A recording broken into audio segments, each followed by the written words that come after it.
And I cannot get this. I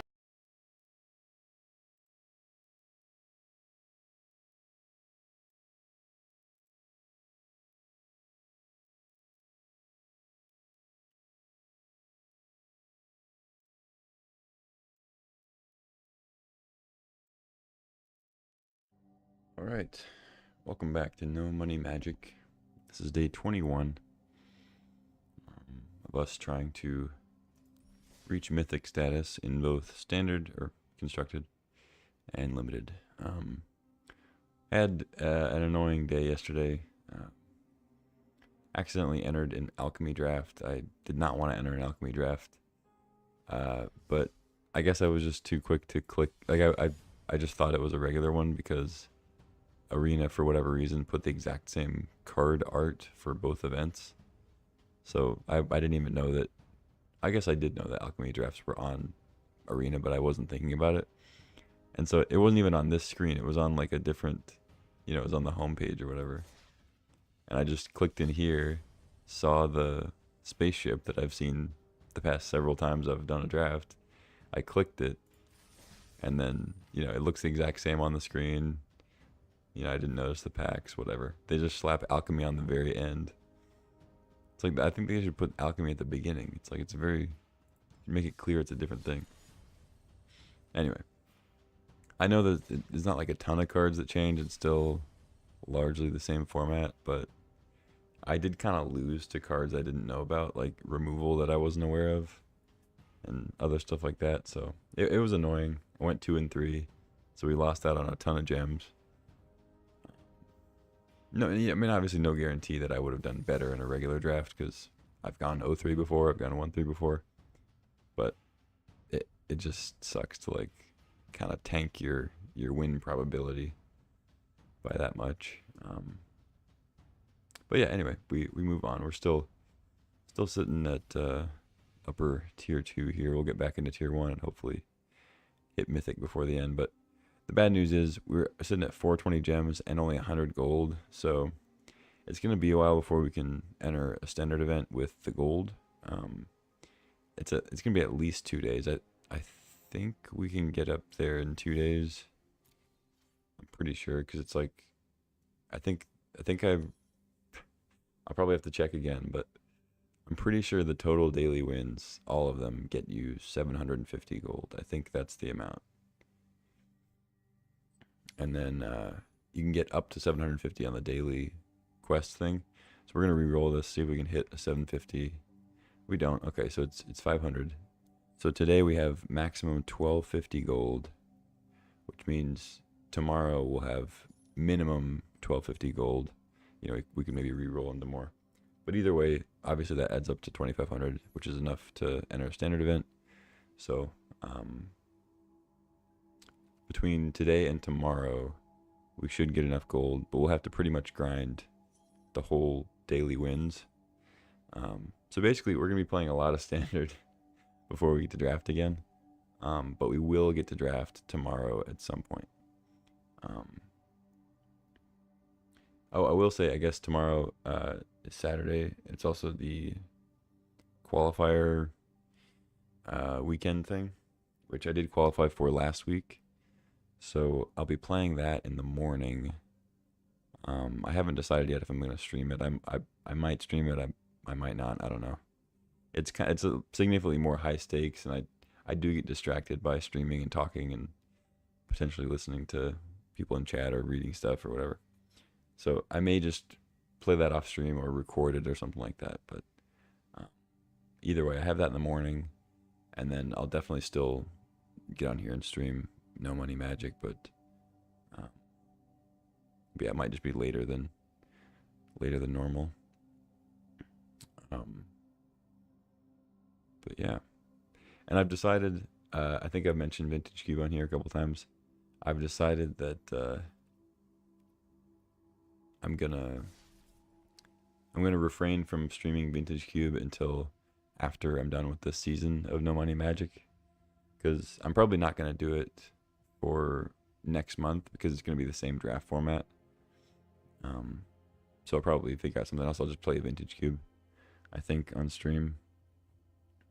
and we'll wait until the next draft set comes out to do another No Money Magic run. Um, but yeah, so Vintage Cube will still be around till I think September. I think it's like 17th, September 17th. So a little over 2 weeks post August 2025 season on Arena. So we'll have plenty of time to do drafts and mess around on there. So yeah, but yeah, for today we're gonna be playing standard. We still have Gruul, Landfall, Dimir Midrange are only two standard decks that are reasonable. But we got up to 16 rares on our wild cards, 20 mythics. So we have enough now that we can make another good standard list to kind of mix up the archetypes here. If I was going for the highest win rate and the quickest route to mythic, I could save up even more and make the Jeskai artifacts list that we've been seeing constantly. But I, I think I still need like 12 more rare wildcards, which is quite a bit for using a free-to-play account. And if I don't do that, I'd be sacrificing a lot of like the lands, like the fixing and stuff, which you can get away with, but I think that does take away from your win rate significantly. So I think what I'd rather do is just make more of a B tier list and just have 3 different. I mean, Landfall is technically kind of A tier, whatever, but sort of 3 B tier lists as opposed to like 1 A tier deck that we just grind the whole time. But yeah, so I looked over a few last night just to kind of get an idea for what's available, and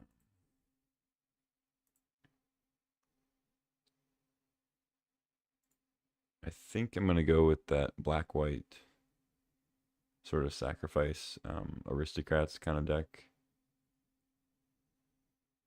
I don't know if it's technically aristocrats, but it's like, blood artist kind of thing.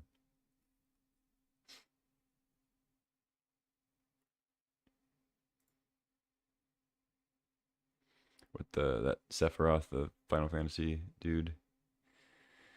I kind of want to play that. There's also Azorius, like blue white auras or blue white control. Blue white control would need a lot more wild cards, just mostly because of the lands, as usual.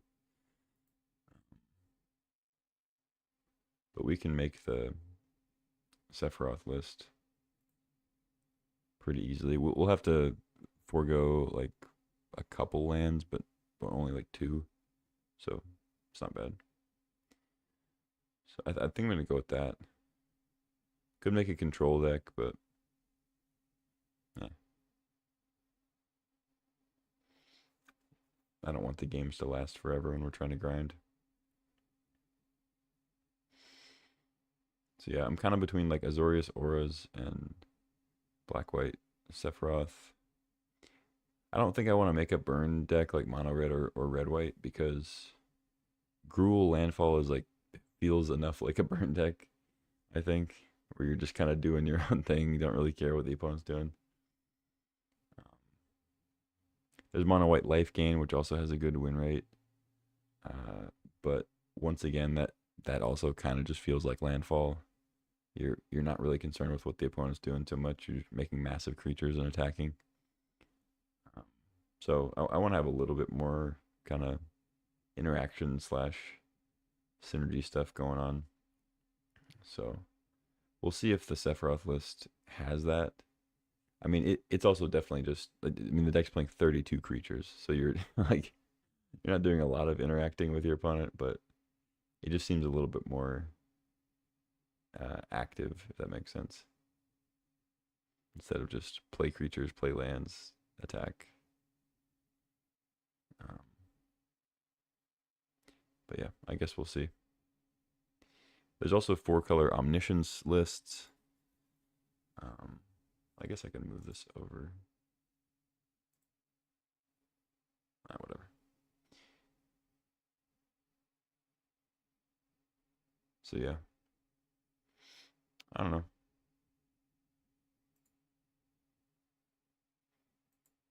I mean, some of them look interesting. It's just a matter of having the wild cards. And Sephiroth seems like a good balance between having enough wild cards and also looking interesting. So probably gonna go with that. A lot of the control lists just require a lot more rares. Omniscience too, because you're just trying to get these weird big rares and mythics. So I'm gonna stop talking about it and go with the Sephiroth list.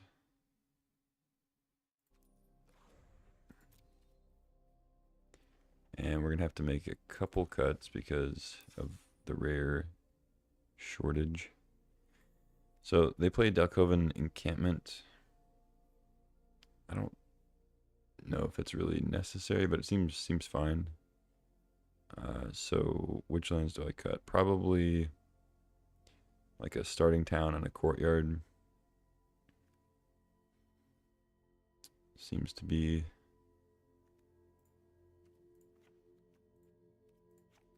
Yeah, let's just do that. Oh, just add a couple more of those.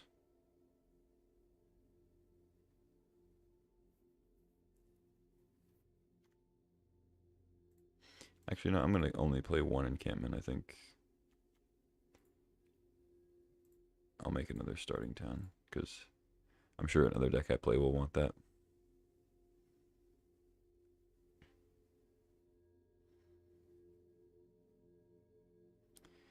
Alright. Yeah, let's do this. 16 rares, 4 mythics. Let's go for it. Alright, we've now emptied our our rare supply. Our vault is at 0.6, so it's gonna be a while before we get built back up, but that's free to play for you. So Sephiroth, you get to be the cover art there. So this guy, whenever he enters or attacks, sack a creature. If you do draw a card, and then whenever another creature dies, that's your opponent's or your guy's. Opponent loses life, you gain a life. And it's the 4th time it's resolved in one turn, you get to transform it into Sephiroth One-Winged Angel. And then it has pretty much the same ability, except it gives you an emblem with that ability. So then even if Sephiroth dies, you still have the ability. And then whenever he attacks, you can sacrifice any number of other creatures. And if you do, you draw that many cards. So a little bit of an upgrade for his ETB/attack trigger. Yeah, and then the rest is just, you have this to sack creatures, draw cards. You have little Doomed Traveler type creatures here. Forsaken Miner, Greedy Freebooter, Infestation Sage, another Snarling Gorehound. So this kind of just lets you dig to your important stuff like Sephiroth, Zealot, Blood Witch.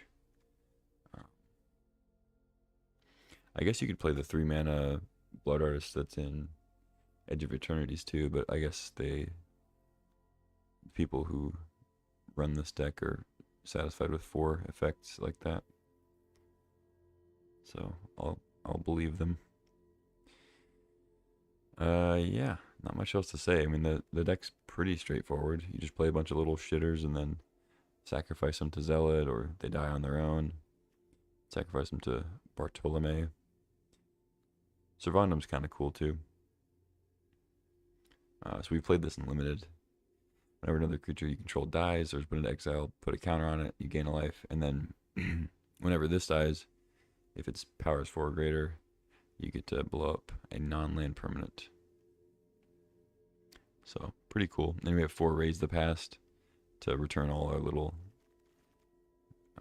dudes back from the yard after they die. So let's try it.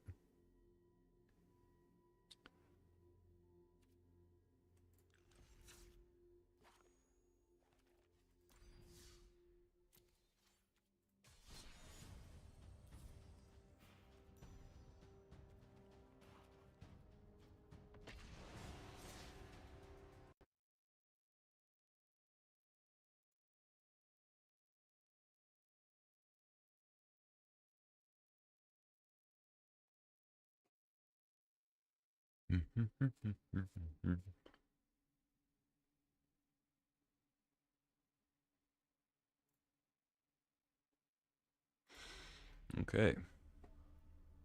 Looks like a good hand. We have the Sephiroth. Nice little 1, 2, 3. I guess I'm supposed to start with Gorehound.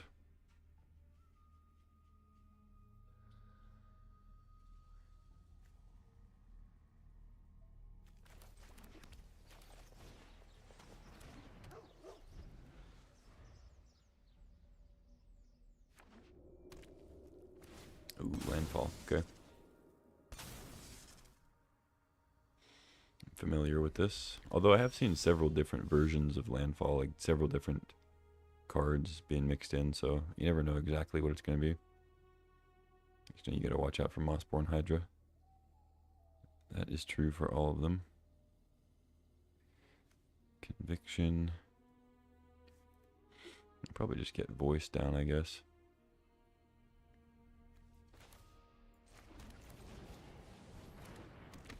We can jam Sephiroth and take advantage of the attack trigger there.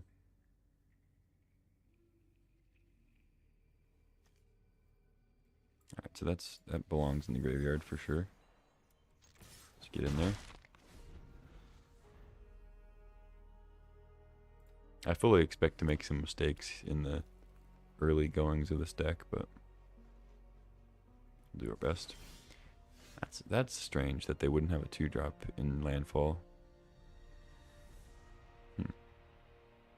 So I guess they just have like Hydra and Chocobo in hand.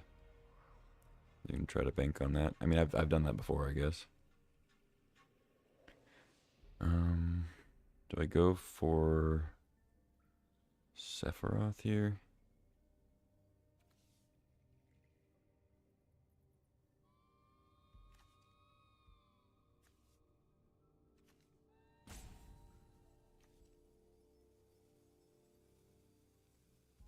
Yeah, I guess. I mean, they're...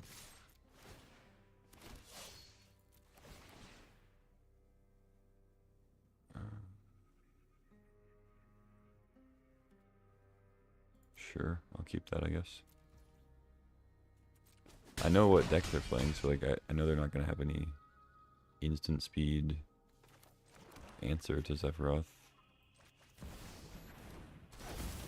So let's sack a token, draw a card, ping ya. I also have Voice of Victory out, so they can't play anything anyway.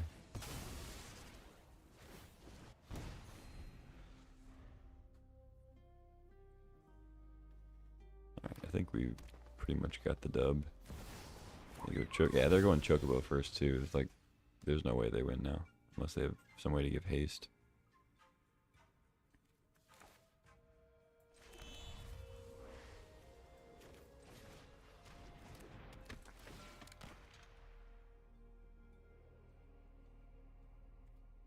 I guess I'll take that. Sacrifice outlet.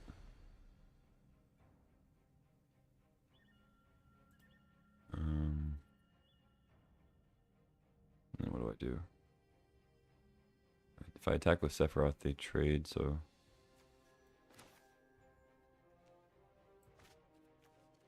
I guess I should sack the freebooter first. Draw the board Ptolemy.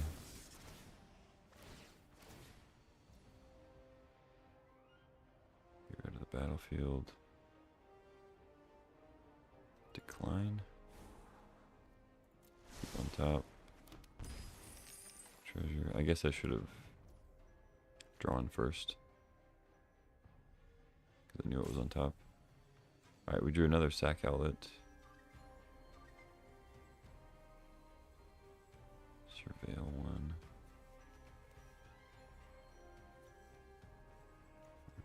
Creature. Alright, attack. Pay that.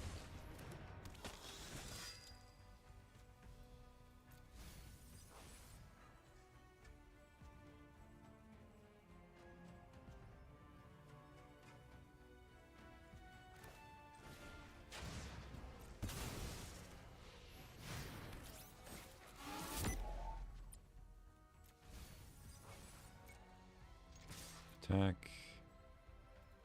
Trigger that.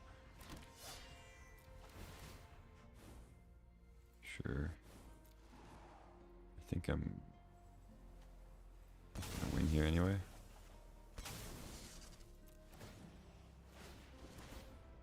This is a lot of triggers. And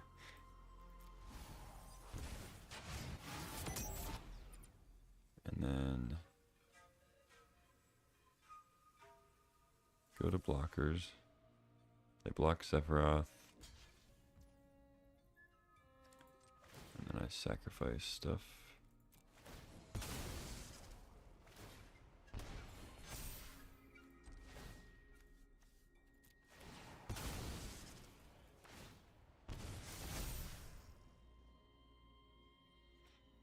I guess I should have just sacrificed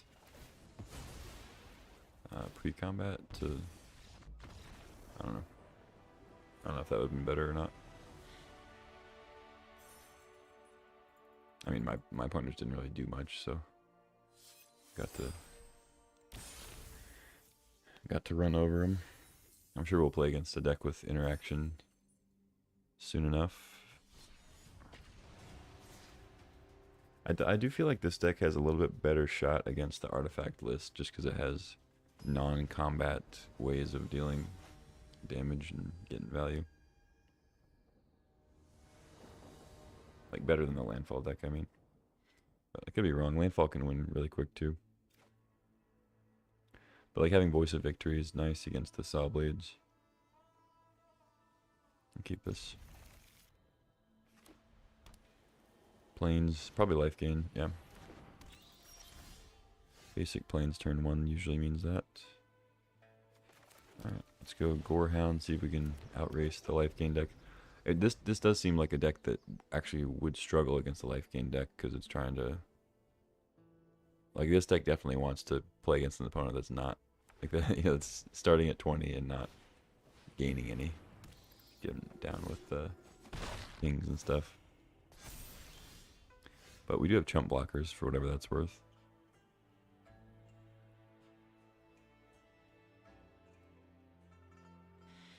And I do have a Sephiroth, so it's a good place to start. Hopefully they don't have removal. Zealot. Mana value, okay. I mean, it seems like having a Zealot would be nice, so keep that. Sack outlet.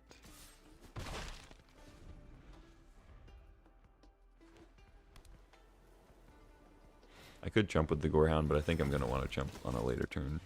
It's their Channeler's massive. So I'll take 6 here. And they will get to draw a card. Grow their stuff some more.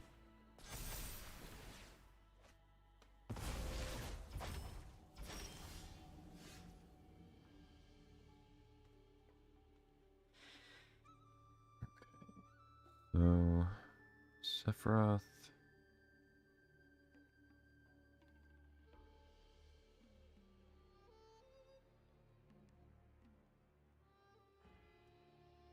I think I'm actually supposed to get the Zealot down first.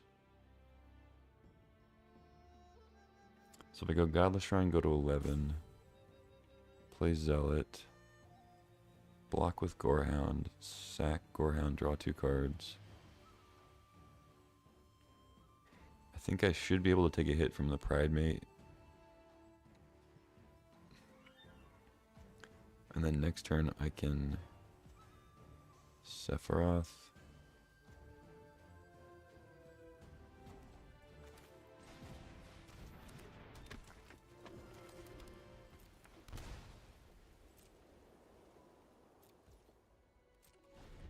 I think that makes more sense.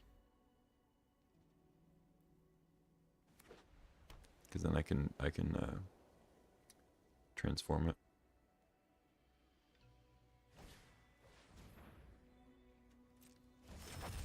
Maybe draw into a land. I mean, I don't think I'm going to win this game, but I think this will give me the best shot.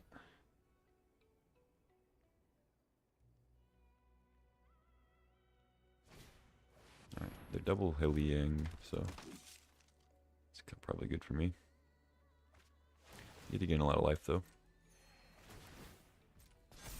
Okay, grow that, grow that. So I'm gonna take 8.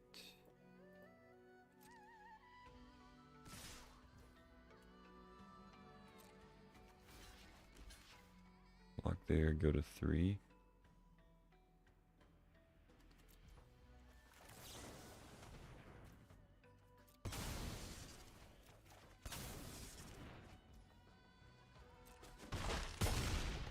Go to 3.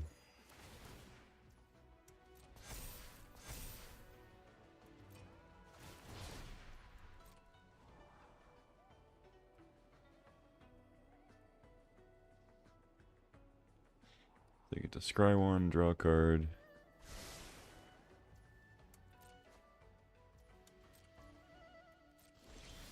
Okay, what am I doing now?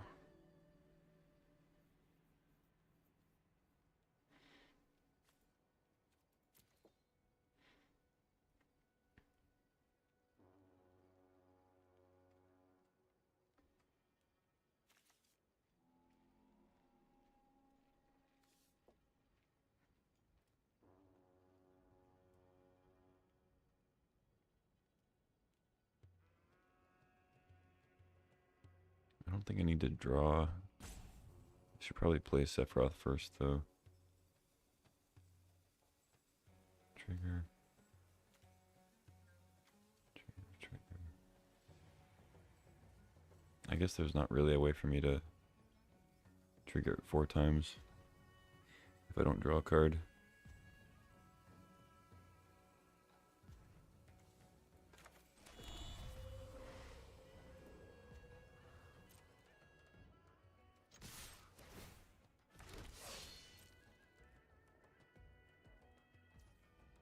Oh, they just don't block at all.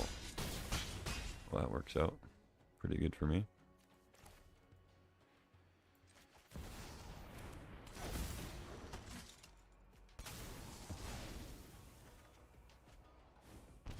I didn't draw 1 drop.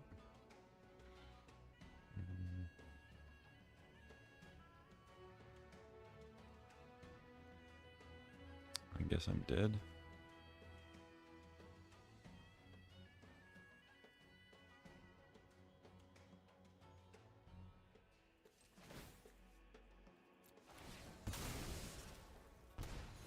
Maybe I should have surveilled first before I drew. Yeah, okay, I'm learning. I'm learning how the deck works. Sure. Doesn't really matter. Can't sack the Sephiroth, so GG. Okay. I don't think I could have actually really won that game, but I should have surveilled first before I drew my card. For some reason I thought that turn I was going to be able to flip Sephiroth, but I guess it wouldn't have really mattered anyway. It would have just made it a 5-5, I still would have been dead. So, yeah, I don't think that's a good matchup for me with this deck. I'm definitely trying to go against somebody that's not gaining massive amounts of life.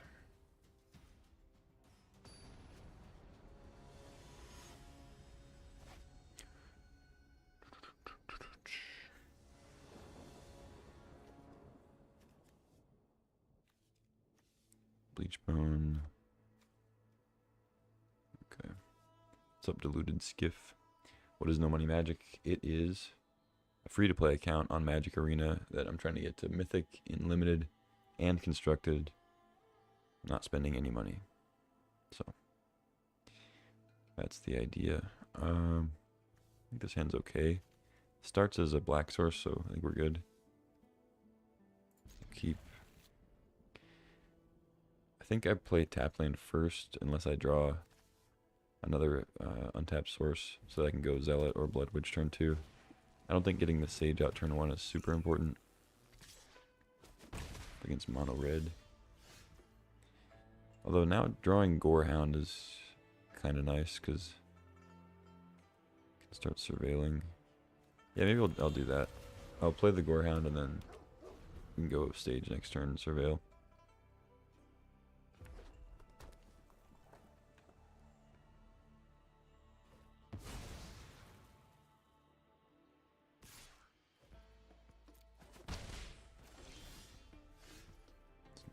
plot a show off.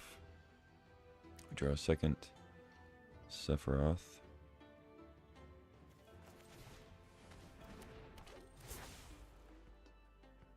Okay, we'll keep that. I don't think I'm blocking. Or if I am, I'm blocking with Sage.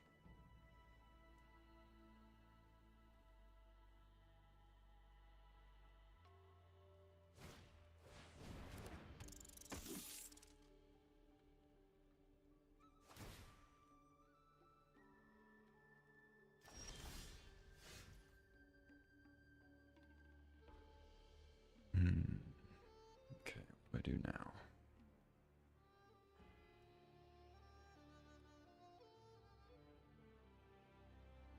I think I just get a Sephiroth out.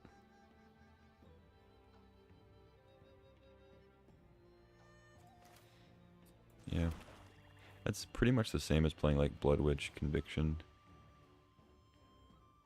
Because it's still using 3 mana. I still get to draw 1 card. I mean, here I get to draw 2. But let's go ahead and get the Sephiroth out.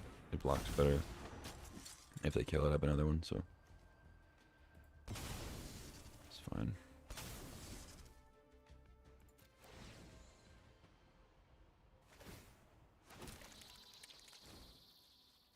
Sure, take that.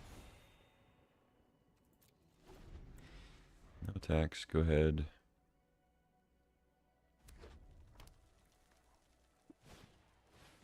Ember Heart.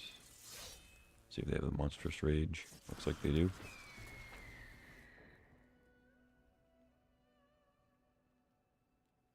So they can hit me for a lot here.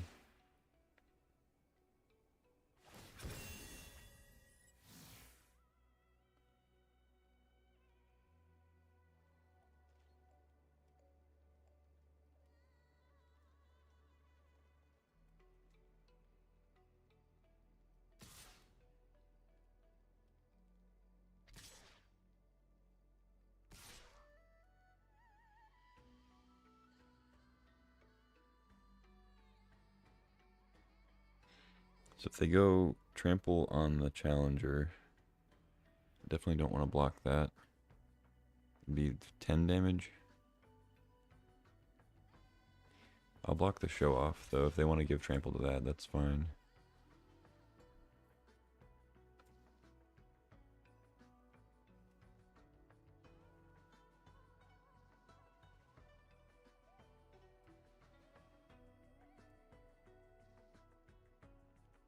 Sure, I'll just block like this.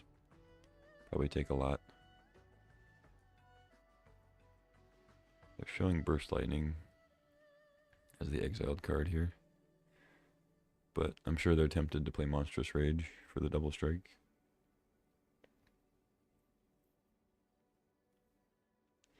So next turn I have Vondum. I can sack some stuff.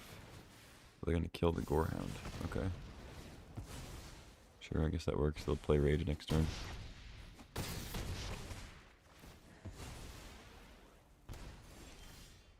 Alright, Vondum. I guess I don't really have the fodder anymore to make Vondum huge, but yeah, I kind of lost all my little shitters.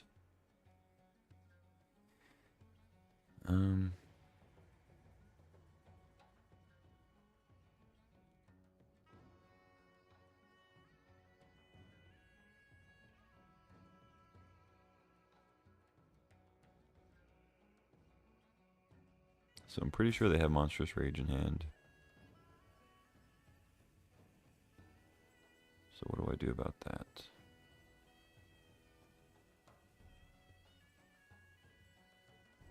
They give double strike, rage. It's 5. Or no, I think it's 6 actually.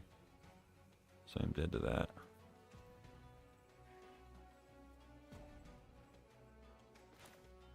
So let's go Blood Witch.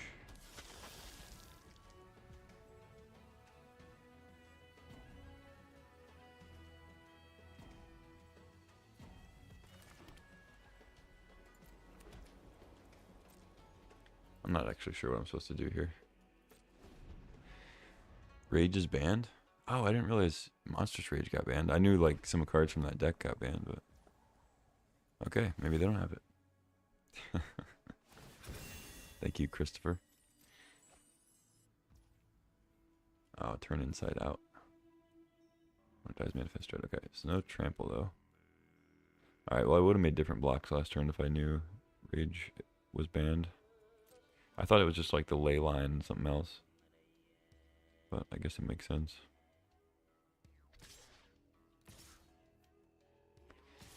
They might have a different way to give trample, but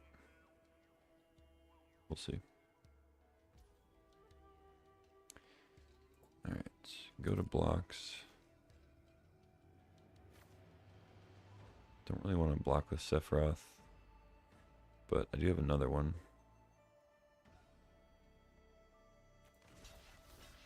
Have to block there pretty much. They go turn inside out. On there, that's 6, 7. Yeah, let's just do this.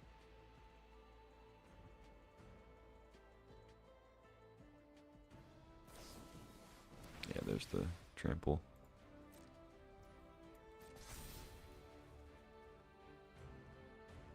Okay, so that's 5. If I sacrifice it, it's 10. It's exactly lethal. Or no, I go to 15. But they have turn inside out also. So I guess I just don't do anything. I'm sure they're gonna play the turn inside out though.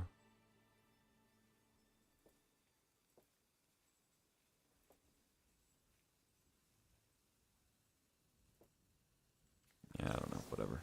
Let's just do it. Maybe they'll forget that they have it. I'm just very dead.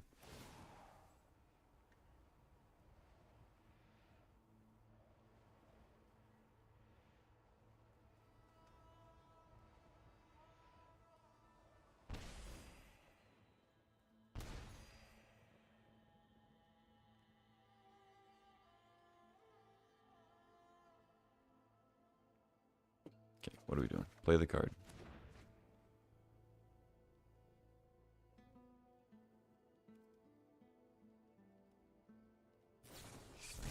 Yeah. I can't even scoop because it's already... Okay. Yes, yes, yes, yes. Alright, I'm dead. Okay. So, the lack of removal in this deck is a problem.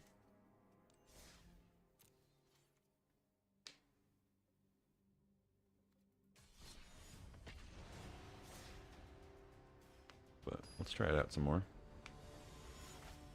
Seems like it's not a very good matchup against the more aggressive decks here. At least not ones that can give trample.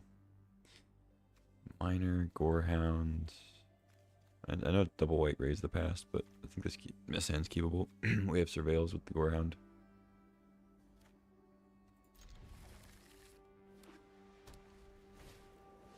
Alright, life gain. They're on the play, so they're probably going to win.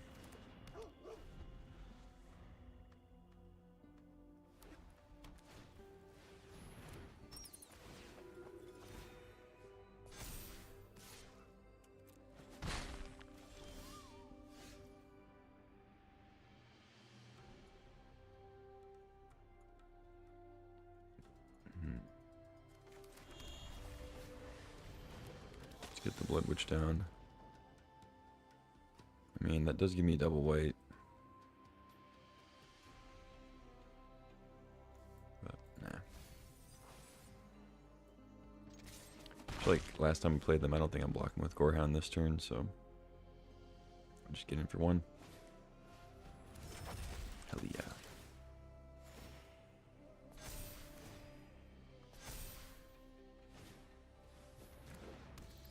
So Miner can't block. That's unfortunate.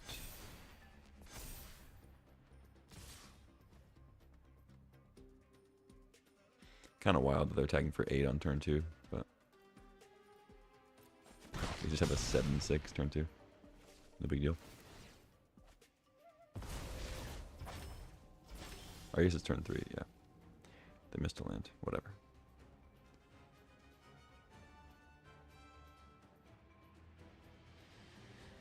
Okay,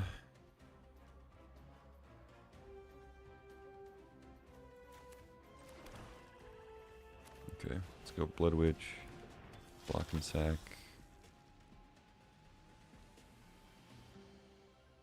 Nesting Bot. I don't mind that. Yeah, that's fine.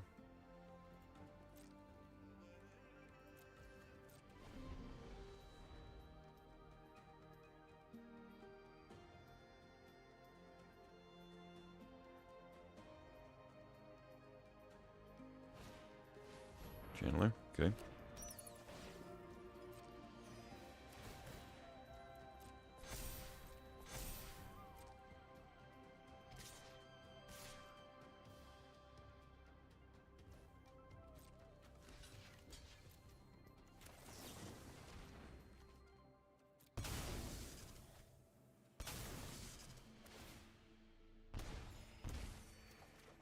Drainia, draw some cards.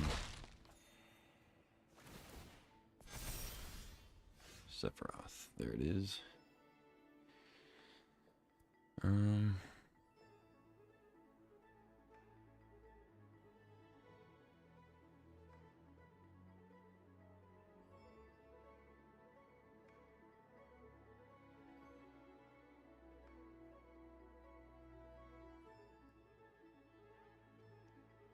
Let's see.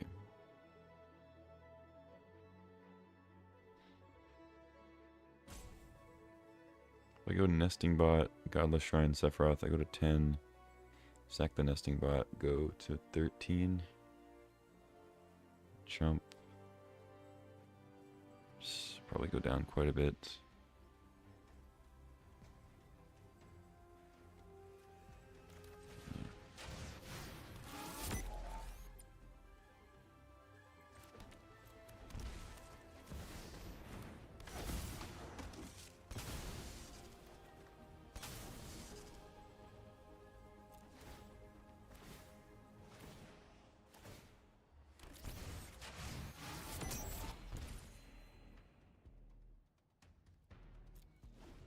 Draw a freebooter.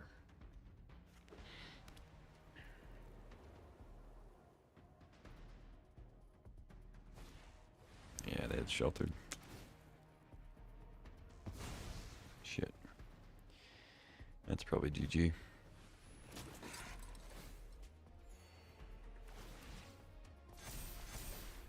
Because Raise the Past doesn't get Sephiroth back.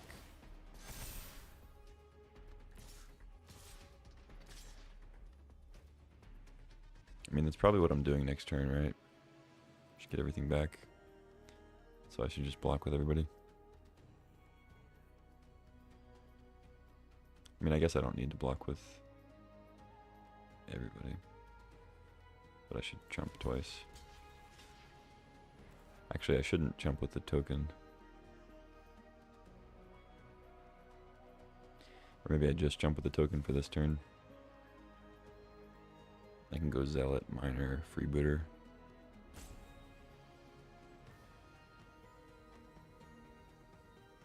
Still survive. Yeah, I guess I'll wait for now.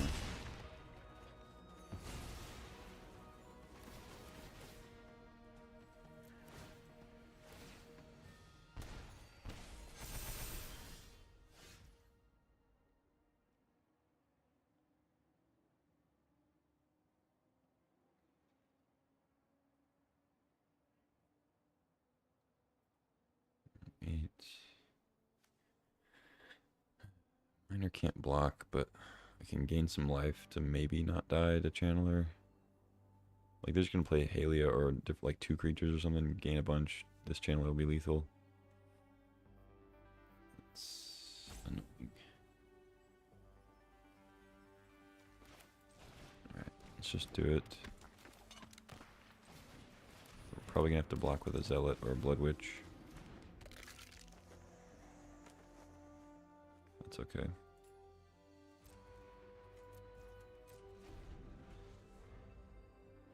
don't really see a way out of this. I don't have any removal in the deck. So like Chandler's just gonna sit there gaining a million life a turn. Seems like a really, really bad matchup for this deck.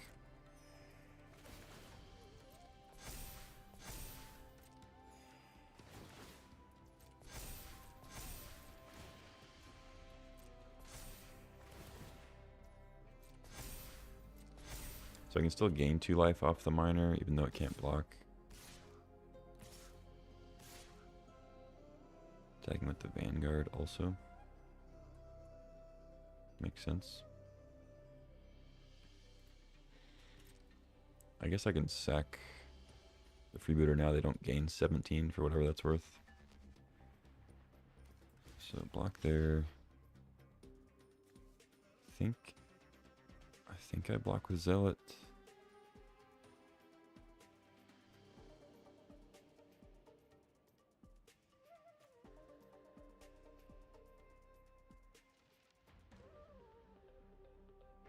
No, actually, this is the turn where I should just block with everybody, right? Because I'm going to raise the past.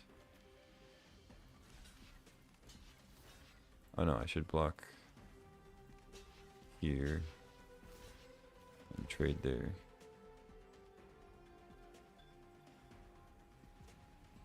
Yeah, okay.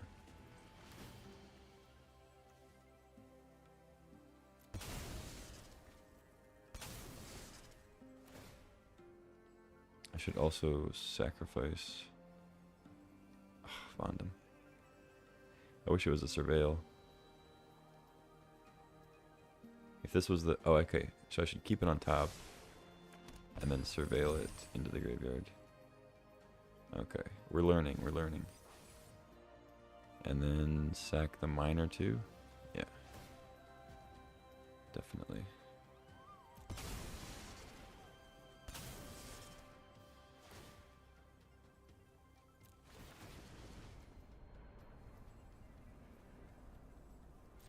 That's fine. Yep, surveil. Oh, I see. So raise the past. I see now. I didn't see that at first. We're learning. Okay, so you can surveil a bunch of crap into the yard and then... and then play raise the past, and it's much, much better. Cool. Okay. Alright, this deck has more legs. So it's when they're... Wait, why do they get flying? What's the thing? As long as you've lost life this turn. Oh. Okay, so I gotta make sure I block before I do any... Oh, that's actually really scary. So if they're able to kill a thing, which I don't think they are in that deck, they're removable exiles. But if I somehow sacrifice something before blocks, they just get to go up in the air and kill me. Alright, I'm back up to 19. I draw a land, which is probably fine. I can get my guy back. Alright, let's raise the past. Bunch of surveils. I guess I just surveil everything until I hit another raise the past. Seems to be the move here.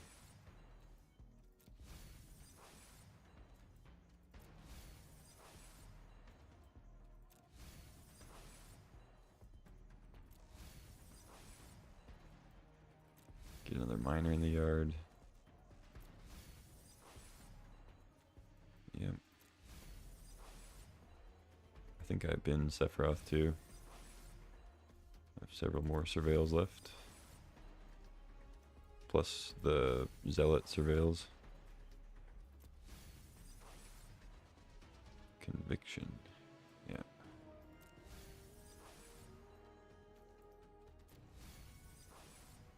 Alright, we got it. The last one. It's probably for the best. Okay.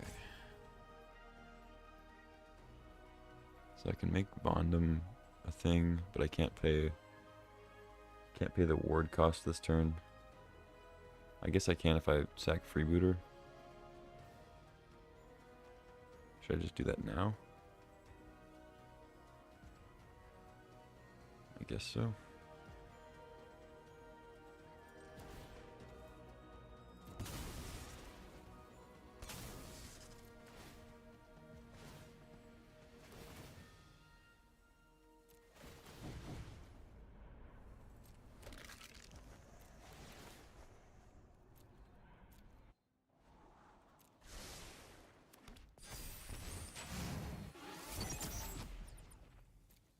I run out of time.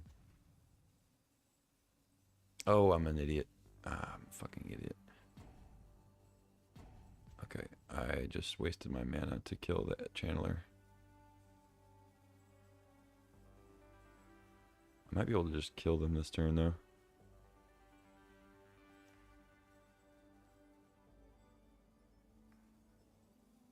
$24. No.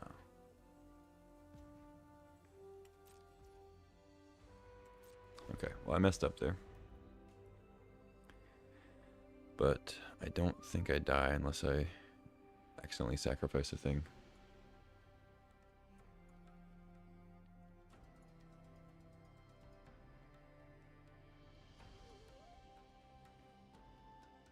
Okay, okay. This deck has a lot more legs than I thought against the life gain list. I feel like we're probably still going to die because they can do a lot of stuff, but Raise the Past is a lot better than I thought at first glance. I was like, okay, Raise the Past, yeah, your stuff dies, you get it back, but the surveils make it a lot juicier.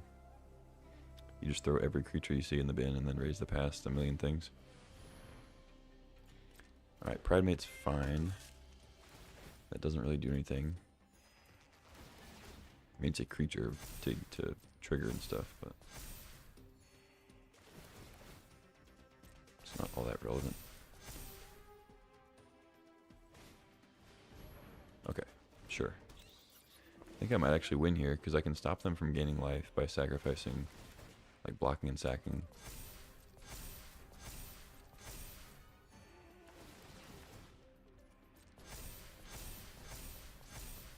I also may have had lethal, I just didn't feel like counting because I didn't have the time. I may have had lethal with the sacrificing between like nesting bot token, another miner, getting back, you know. They only attack with the bat. Okay. Sure.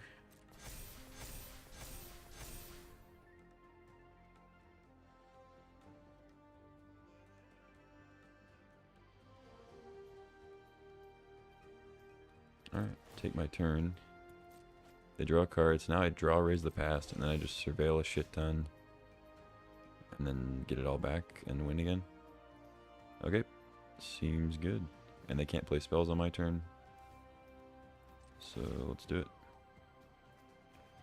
Sack this.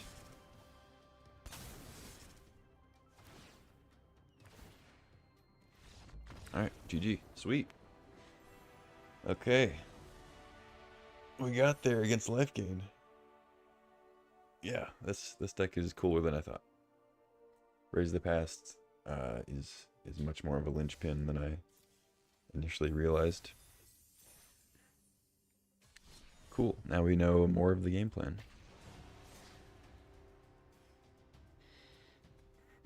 Because I was when I was playing with it before, I was like, this deck has no removal. How are you supposed to deal with opponent's creatures that are just way, way bigger and better? It's like, Raise the Past can just deal like 50 if you give it time.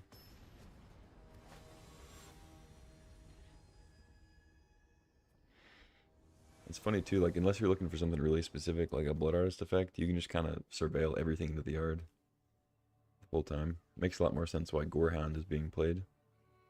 It's not just card selection.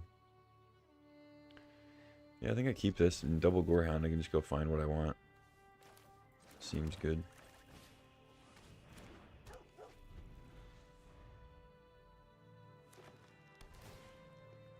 Underground Mortuary. Okay, so like this is probably some kind of a big creature list, maybe recursion. There's Raise the Past. So now we can literally just surveil everything into the yard. Except, I guess we need lands.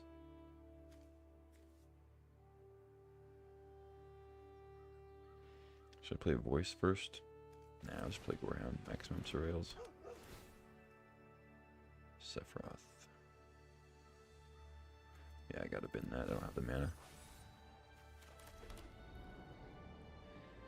And then I guess it doesn't really matter which one. Surveil. Just need like white sources, I guess. I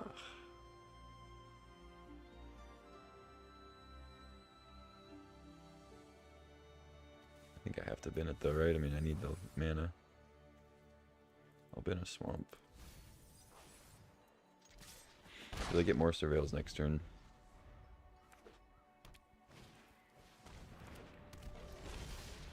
Okay, that's good.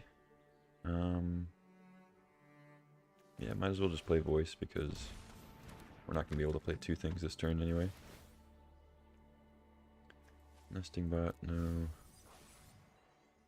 Conviction. Yeah, I guess conviction's fine. I don't think I'm blocking this turn, so get in for 2. So it's a green-black demon list. Usually see mono-black, but different version, I guess. I'm not really sure exactly what they're going to be doing. Alright, so conviction means I can sack the freebooter for another mana if I want.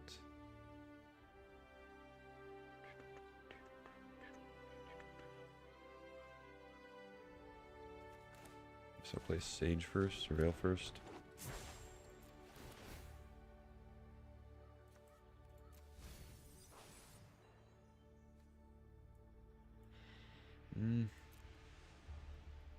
No, I don't have an actual sack outlet yet, so I think I still have to get rid of Sephiroth.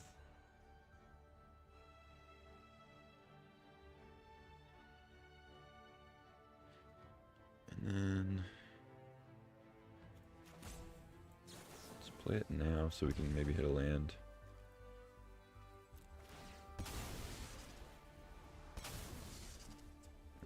Zealot's actually really good, but I think I just need the mana.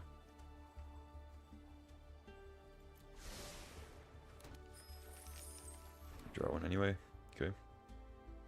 Still no lands. It's weird.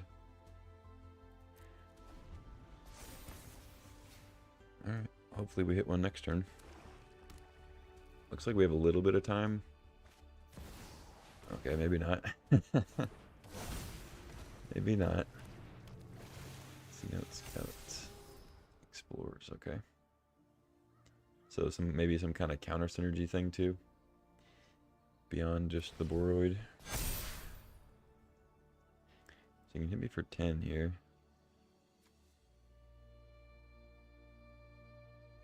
Oh yeah, so as long as it has a counter, it gets to attack. Alright. Yeah, it doesn't matter to lose the Sage, I don't think.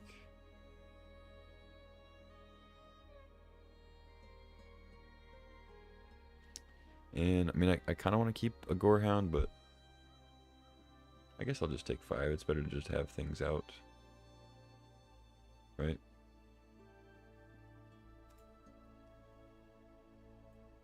I get freebooter, voice, bot. That's it.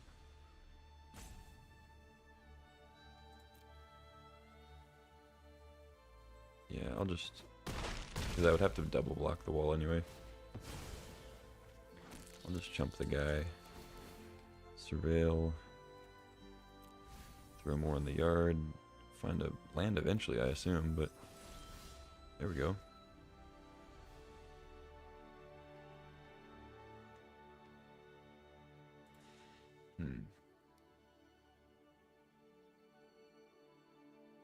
Do I have a turn to mess around here? Probably.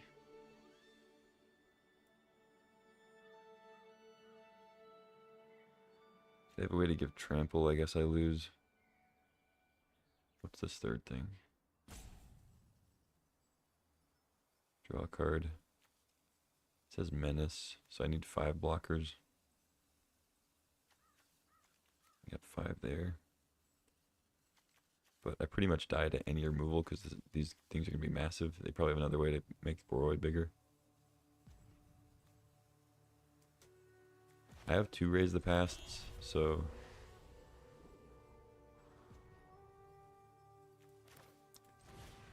I think I do this. This is tough, actually.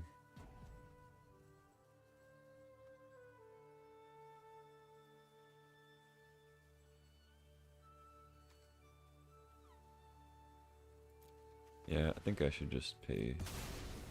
Do the one now. I don't have a... Okay, so now I get to surveil a million things in the yard. Yeah, this is better. As long as I hit a land. I just need to put a land on top. That's a tap land, so... Doesn't count.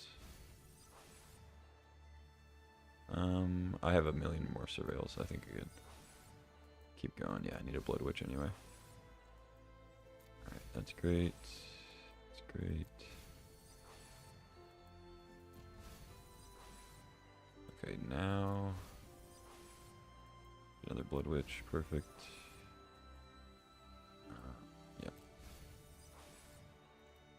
Yep. Alright, next land I hit, I'll keep. Sure.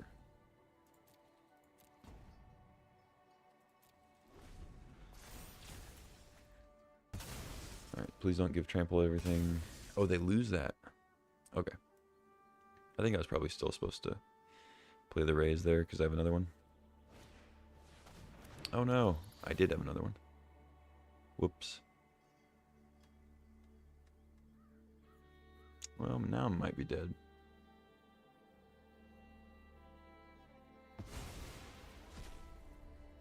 Alright, didn't think of Deep Cavern Bat.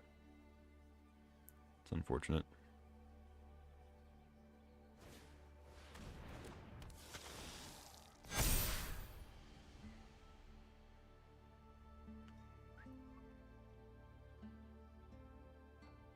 Two, 3, 4, 6, 7, 8, 9, 10. So I can't kill the Boroid because I'd have to block with everybody on it, and then I just die.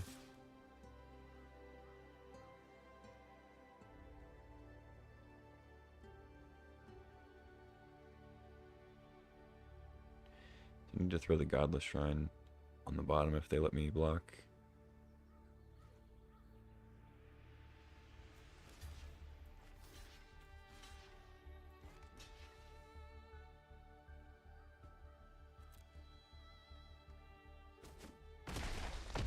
Really conservative attack.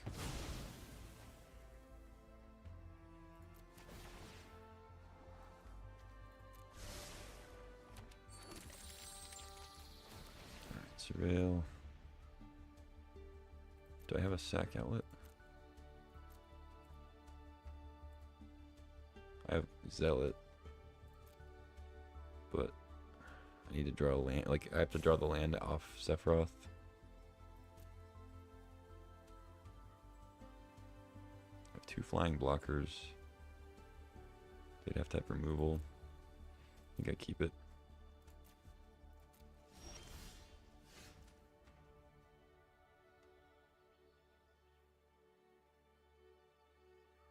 I could also just attack with Voice of Victories. They get eaten, and they get to gain a bunch of life, but I get to flip Sephiroth.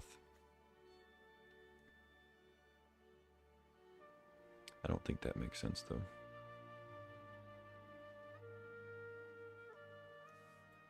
So I play this.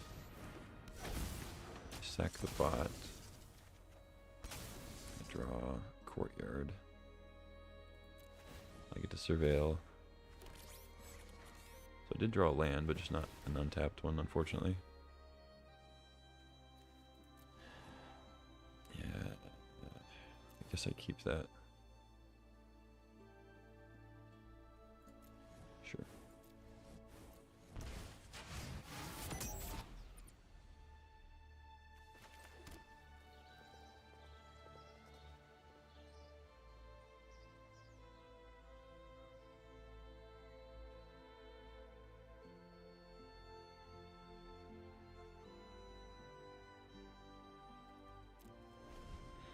I don't think I attack. I could flip Sephiroth, but I just don't think that really matters for the next turn.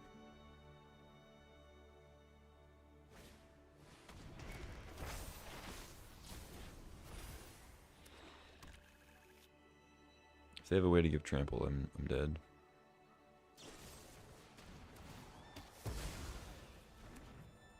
That might also do it. 13. Okay.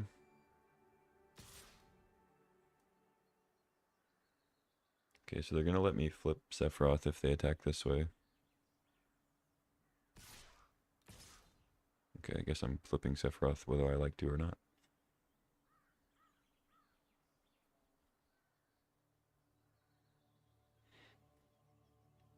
I think at this point I block with the Gorehounds, right? Because I need the voices to make shit ton of tokens.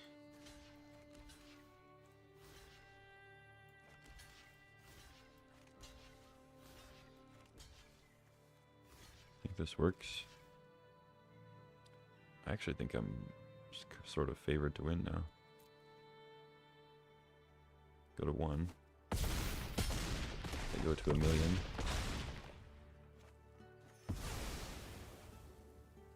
But I get to flip Sephiroth and then attack with a bunch of voices and Sephiroth. Draw 1,000,000 cards. I assume. Because I can trigger, I can put those first and then sacrifice all of them with the Blood Witch out.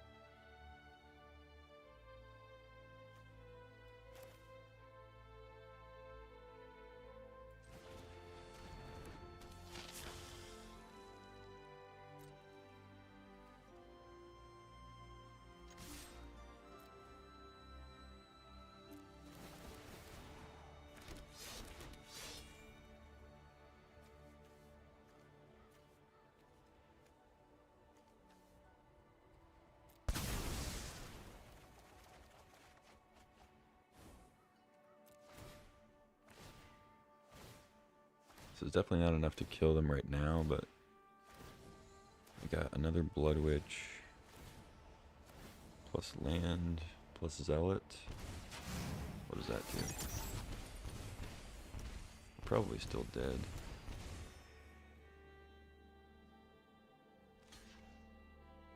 Yeah, they block a thing. Feel dead? I don't know. I kind of always feel dead though.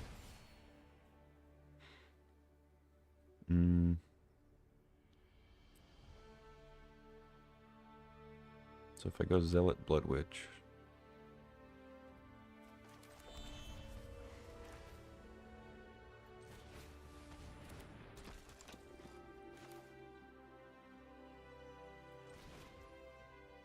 is it enough to kill them?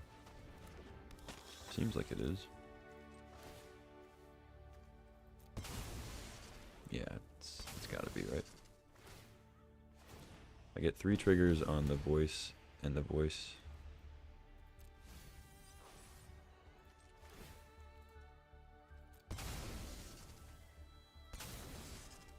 And then I get 2 and then I get 1. I don't know, maybe it's not.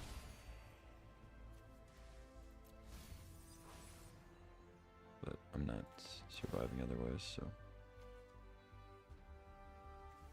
This gives me an emblem. So I should sack this first. I don't know, I think I'm dead. Okay. I think I can get them down to like 2 or something.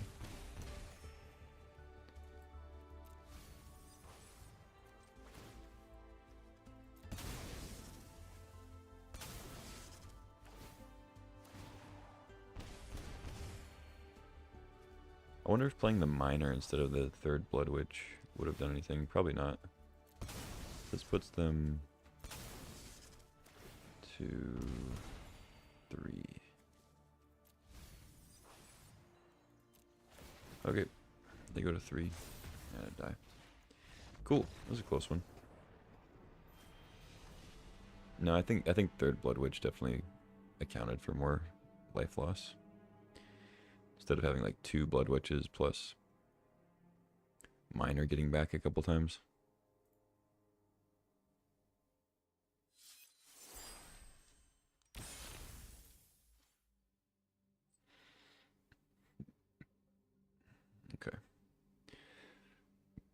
mean, I would have just held all those creatures to like chump or whatever, but I had to deal with the flyers and I didn't really draw enough.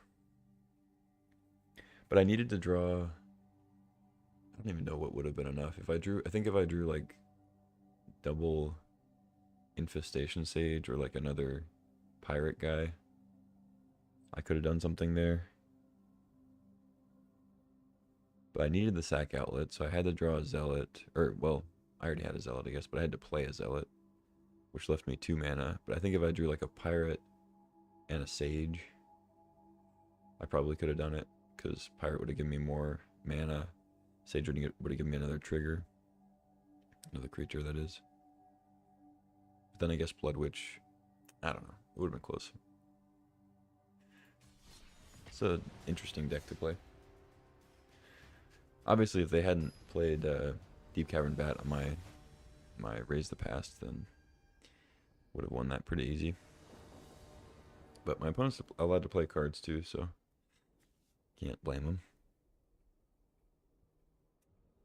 So this hand doesn't play turn 1 bot, unfortunately, but I think it's still a keep.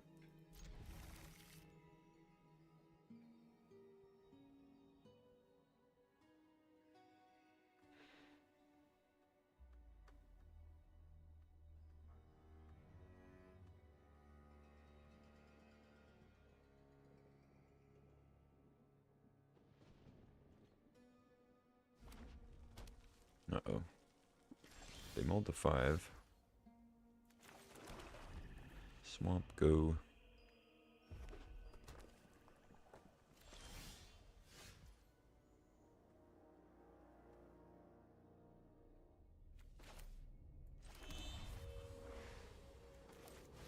I guess I start with Blood Witch. I don't know. I guess since I drew my other sack outlet, maybe I'm supposed to start with Zealot or start with Bartolome. I don't know.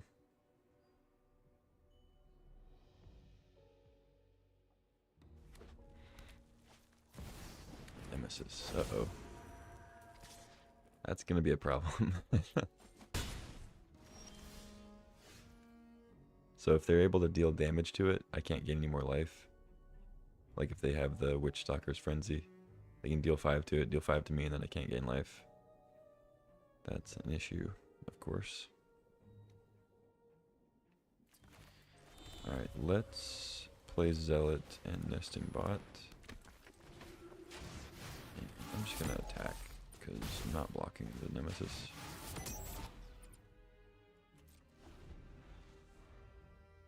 I could block and sack, I guess. That works. They probably have removal for Zealot, though.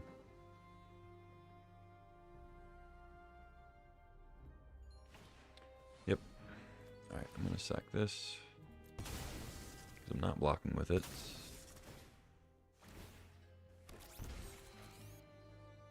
Sephiroth. Should probably keep that.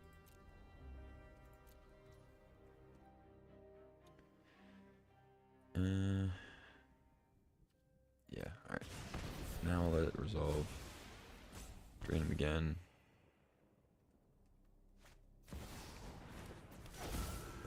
F. Okay. No blocks.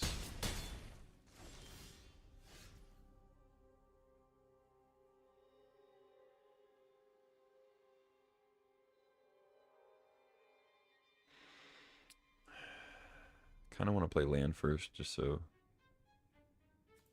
if I draw another Nesting Bot, but if I draw a Courtyard or something, yeah, let's play land first.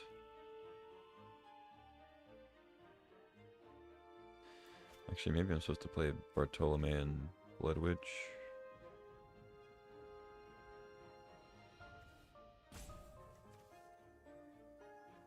Now let's draw. Let's try to find something. Should have attacked first. Oh well.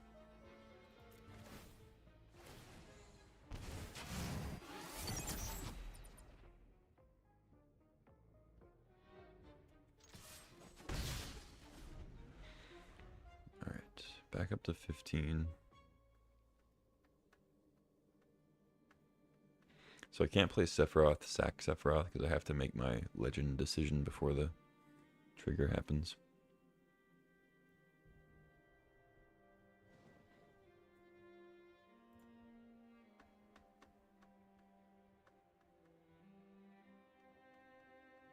At this point, I'm probably, well, I'm probably going to sacrifice Bartolome. Drainia, take 10. Go to 7 here. I have Hellkite again next turn if they have a land. Draw Zealot.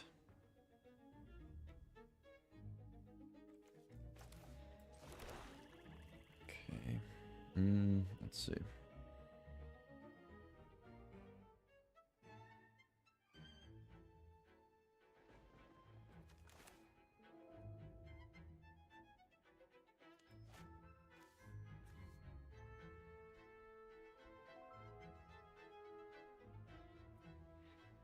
Block sack. Alright, let's do this.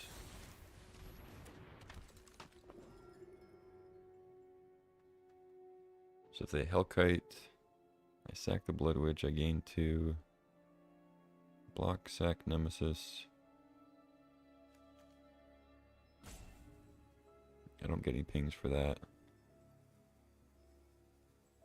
Go to 9. Block, sack. Or just take 6. Okay. Can't take all of it. Can't trade with Zealot because then I can't get any more life. So I have to block sack with Sephiroth. Take 7, go to 2. Okay.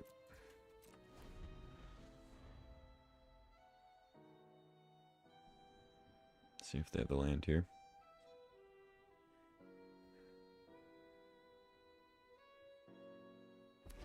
Yep.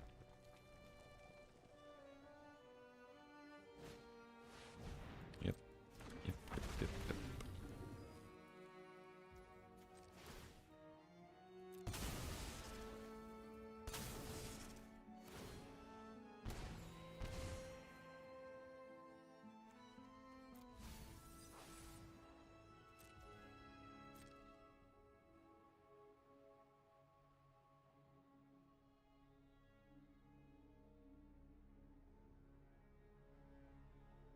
Yeah, missing out on that 1 damage from attacking with the nesting bot might actually come into play here.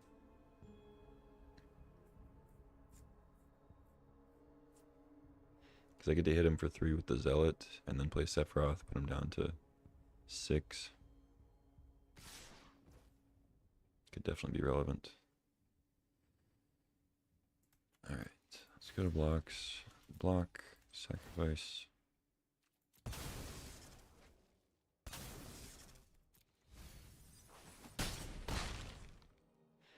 Go to 2. Infestation Sage is actually a pretty sick draw. Let's play that. Let's play Sephiroth. Alright, raise the past.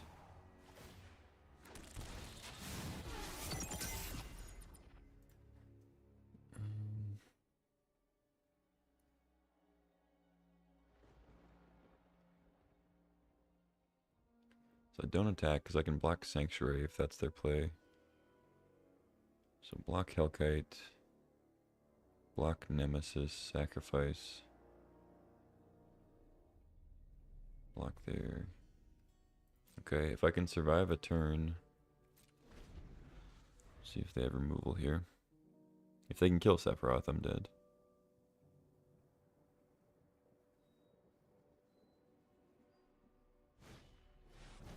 Oh. That's annoying.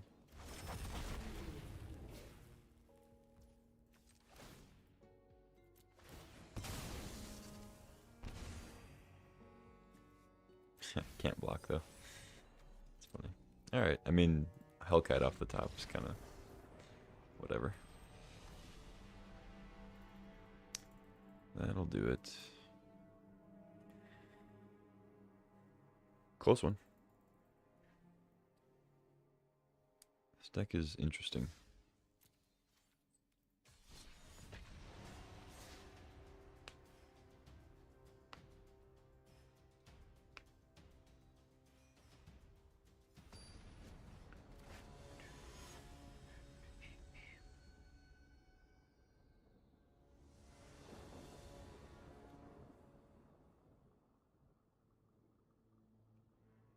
And we have Freebooter and the Zealot, gives us a white source, I guess.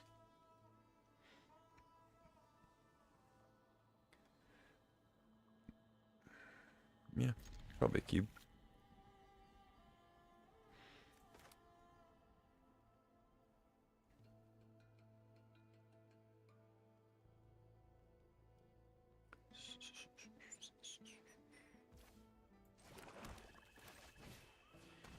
Rebooter. I think I'm probably going to end up using the white source for Nesting Bot to try to get some surveils. Try to hit the white lands. Okay, we got a Godless Shrine. I don't need to play that this turn though.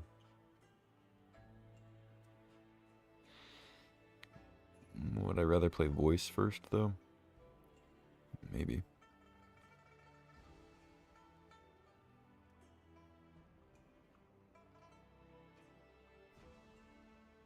Yeah, I guess I actually want to play Voice first.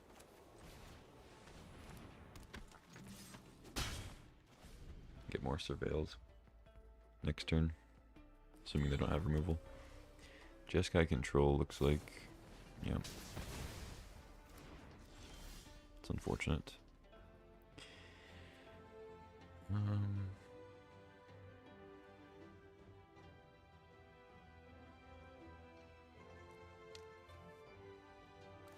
Alright, let's Nesting Bot.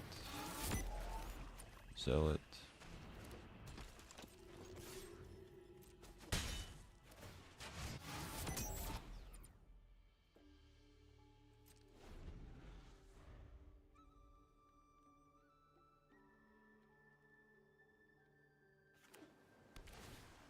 Thundering Falls, okay.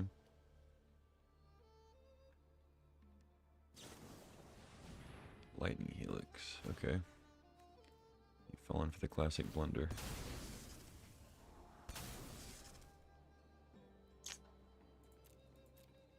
Yeah, let's go to the bottom. I just want more creatures to put in the yard for raise.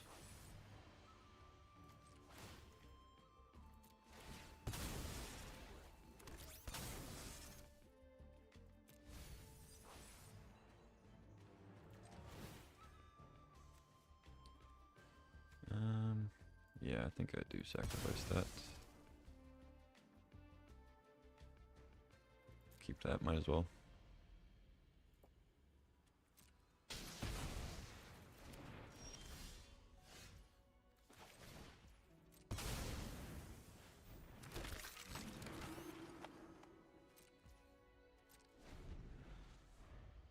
So now I try to surveil into another raise, I guess. If they play Wrath. Overlord, okay. If that's what they're doing, I'll just take my turn. Go around.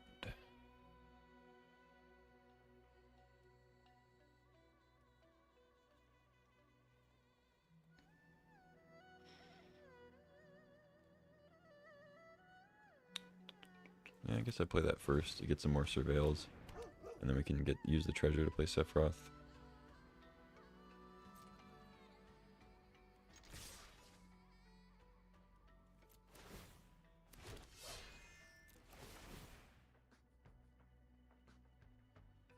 I think I actually bin that. Just look for a raise the past.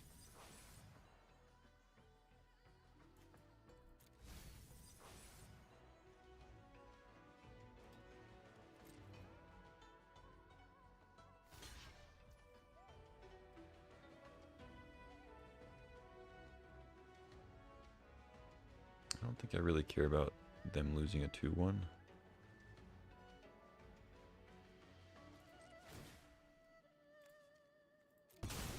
Rather just surveil again.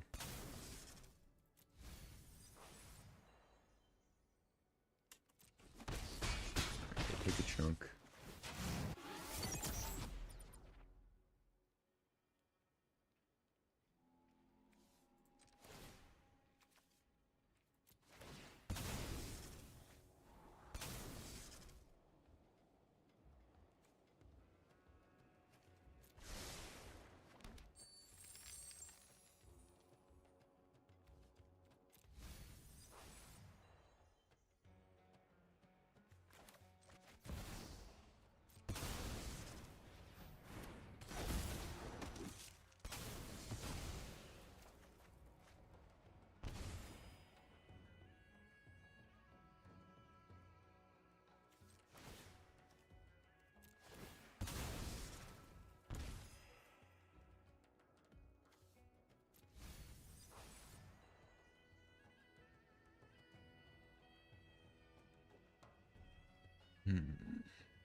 I guess I'll go ahead and flip it. I mean, they probably have a Wrath, but whatever.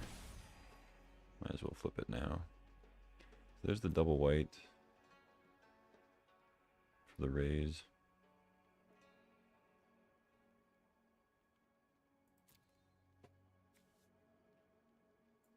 I think I still just spin it though.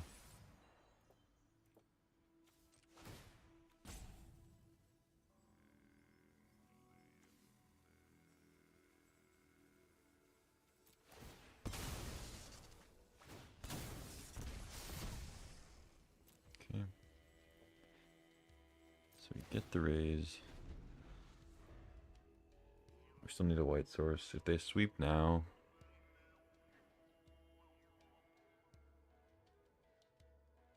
I'm probably in trouble because I have to just kind of rip a white source off the top. I have like Vondum and Miner, but that doesn't really do anything. Okay, they're playing stock up. That's good. That is good. Because if Sephiroth lives and I get to go Vondum plus Miner and attack, I can sack a bunch of stuff and then sack the Vondum to kill something. And also surveil into a white source. Alright, this is great. Hope they don't have a counter spell, I guess, but let's go Vondum.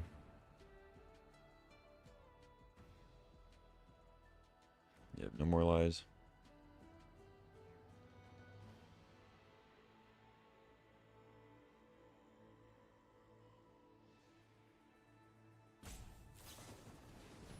Oh. I see.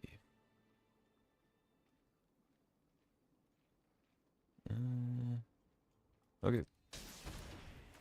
Can't do anything about that, really. I'd rather sack them to draw cards, so...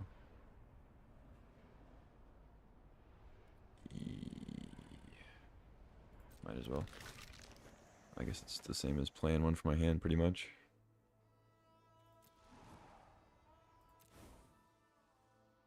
No, I just need a white source.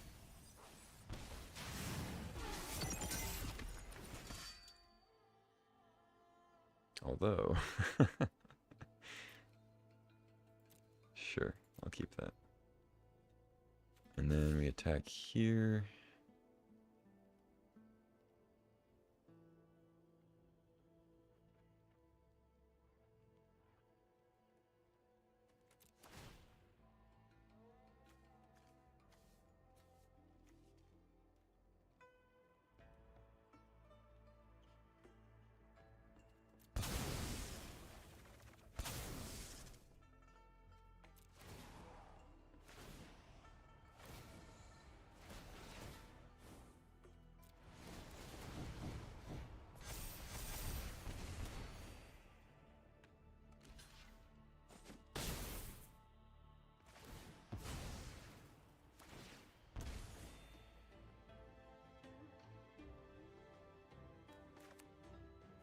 Alright. Go ahead. If they have a sweeper, I get to blow up the Overlord. If they don't, then I get to... Or if they play a counter, I guess I get to...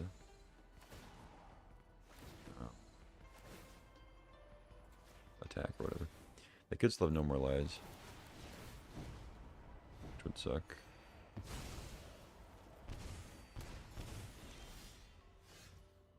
Triple raise the pass, though. Not bad. Alright, let's get no more lies. Maybe we can play another one next turn. I mean, I'm at 34, so I have time. The raise the past is pretty sick.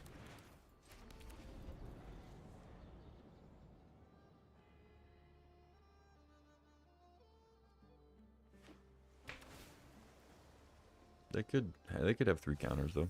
It's possible.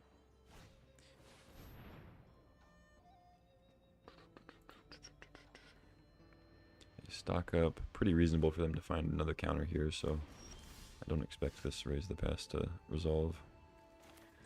Play land first. Let's raise it up.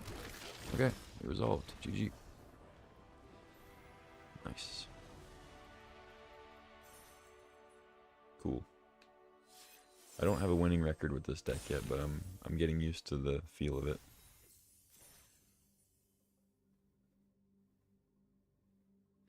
Wow, it's like they're mocking me. They've now changed the Edge of Eternity's limited thing to also be the spaceship. Before it was like the art of some other card. It was I think the Kavu guy. Now it's just the spaceship. So now they have spaceship art on everything. It's just all whatever. I'm not worried about it. I'm not worried about anything.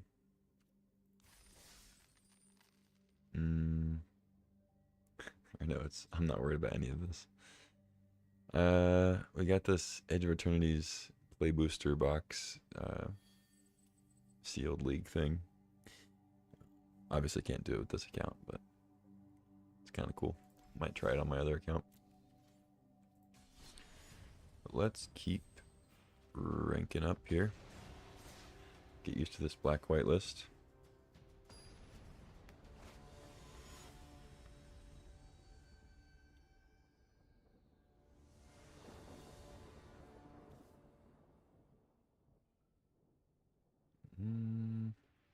Sure.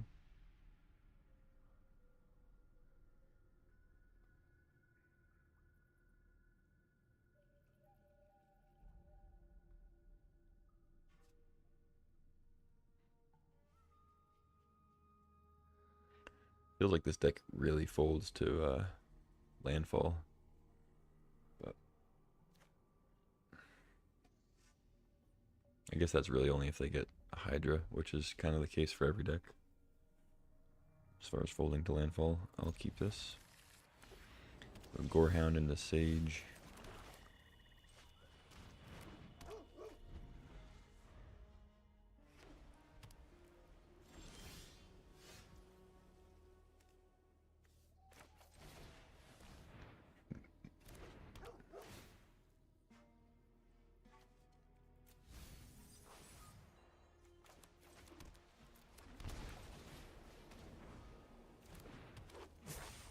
I get 2 more Surveils, so I feel like I can afford to be a little bit picky. Alright, that's fine. I'll take that, I guess. Let's get in. Might get saw bladed. Yeah, that's fine.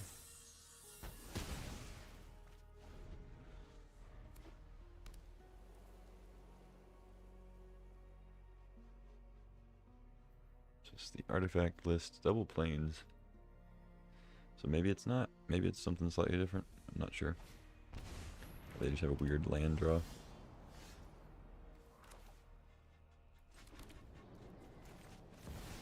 Let's go Seth.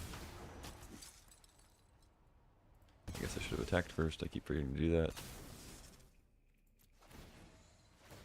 Get to Surveil.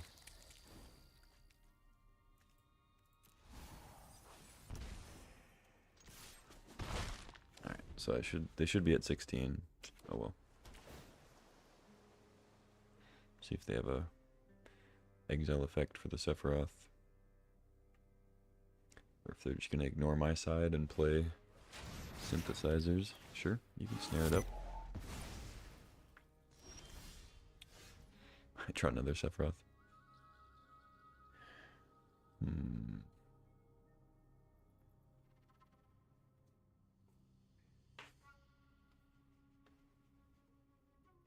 I think I just want to surveil into a land.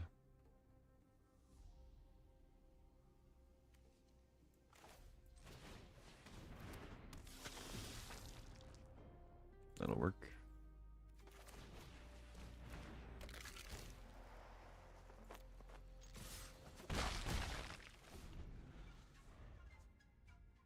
If they have a sweeper, I drain him for 4. Play Bleachbone, play Raise the Past. Synthesizer. Okay.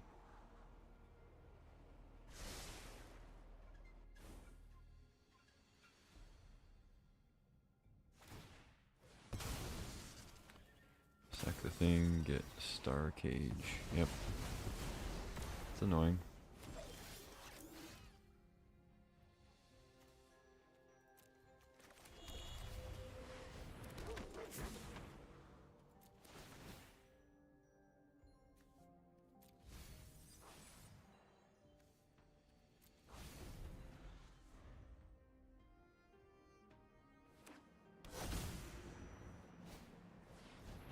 Braided net.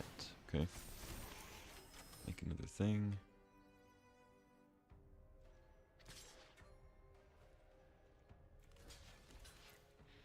Surveil.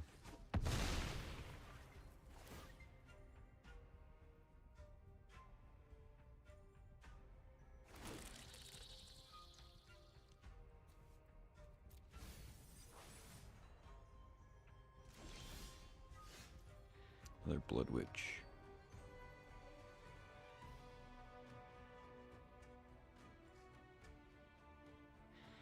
So they have something, right? Because they didn't use Bay. I guess they just don't want to sacrifice anything they have.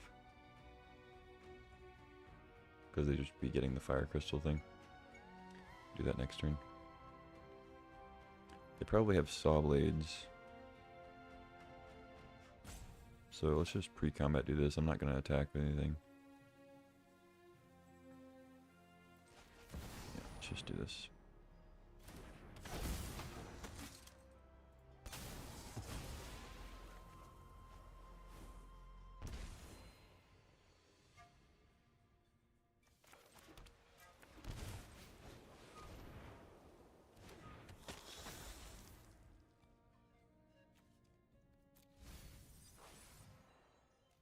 Go to combat. I kind of think I'm supposed to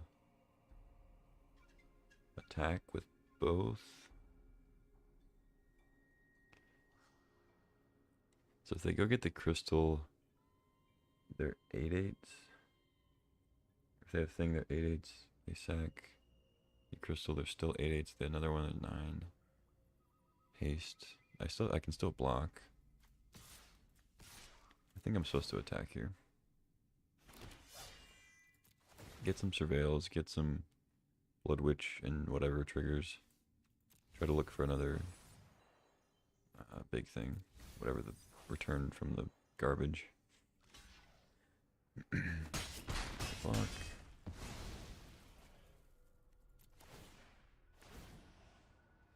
Alright, drain him for a chunk. Sack those guys, drain them for 4. Alright, so unless they have a crazy turn here, I should be good. Tap the Blood Witch. If they have like double synthesizer plus what do you call it?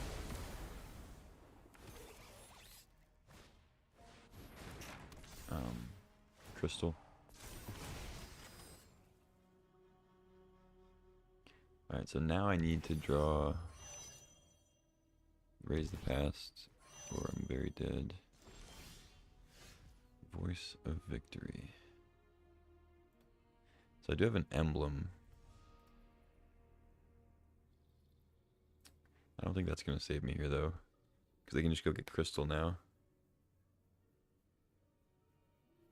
They can also tap Sephiroth and then go get Crystal with the Bay. Yeah, they've had a pretty sick draw against me. But that deck's also just extremely good, so it is what it is. I can drain him for 2, put him to 3, but it's not going to matter.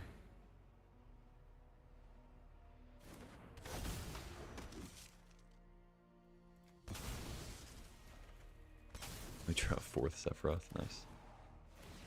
Draw a card.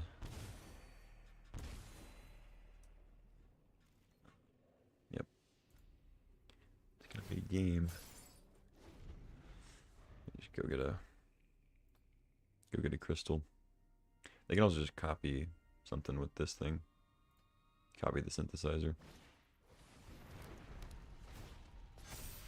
But I guess they're gonna do the repurposing bay plan. Oh no, they're still gonna copy. Okay. copy synthesizer.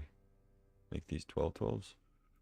You should get the crystal though. Yeah, just sack the net. Yeah. Yeah, GG. Sack for 33.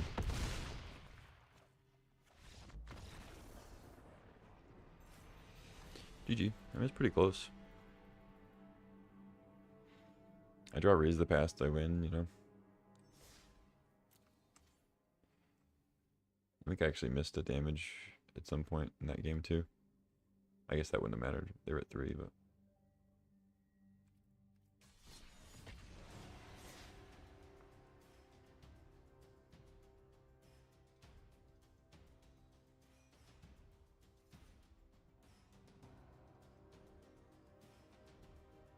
Okay.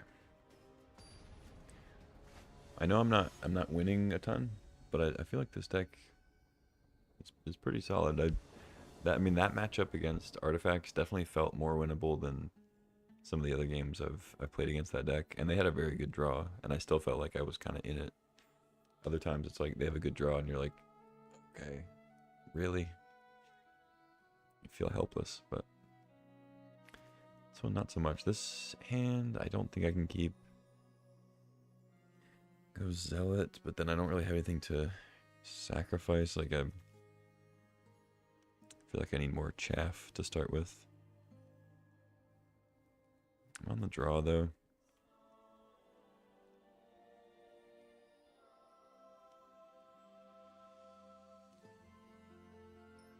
I guess it's okay.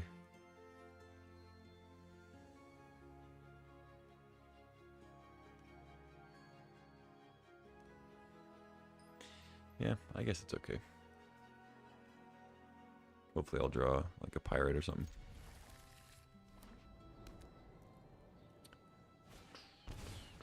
Ooh, Siren. Probably blue-black mid-range.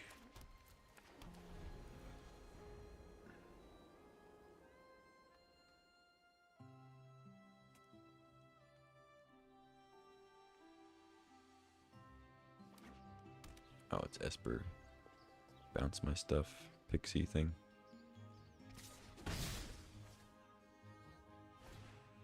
Yep.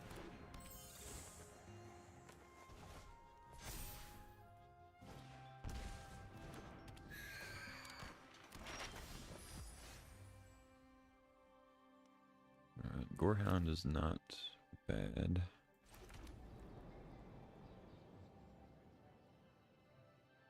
Let's go Zealot. Use our mana. See if they have a rule spell. They do. Sack the Zealot.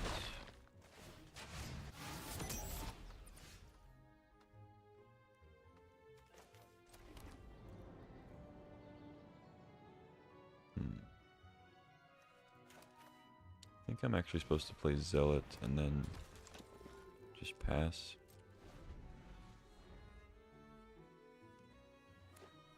Probably have another removal spell, so yeah, they're just gonna Nurturing Pixie and then Momentum Breaker. I do have to discard a card, which is a little annoying, but I think it's fine. Because I don't have a creature, which means here's the other version of the thing. So discard a card. I guess I just ditch the other Conviction.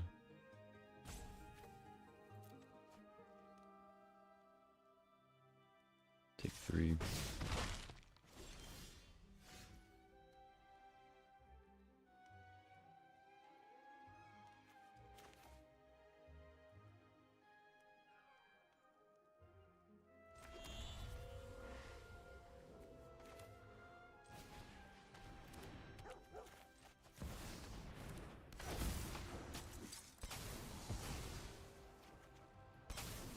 That's unfortunate. There's only 3 things in the yard for raise. Get another Nurturing Pixie. Yep, I mean, opponent has a good draw for their deck. I have a pretty mediocre draw. What happens? Voice.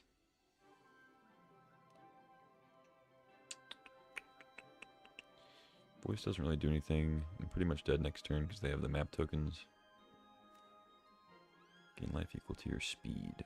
Nice.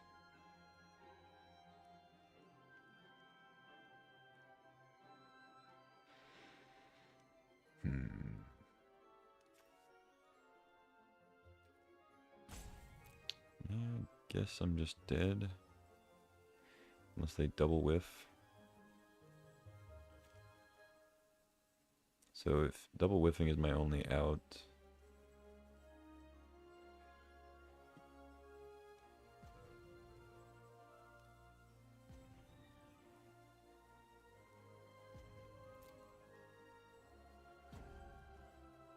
No, I should still just play Raise the Past.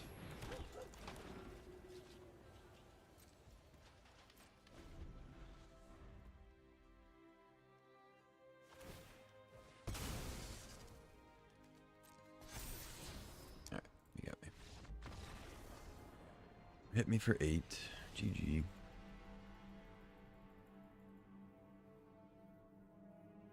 Yeah, I mean, I don't know. Not much to say about that matchup right now. I don't think it's really a bad matchup for me. I just didn't really draw much in the right order, and they had removal every single turn, so. A deck that's like built around Nurturing Pixie, drawing triple Nurturing Pixies, I mean, they're kind of showing out a little bit.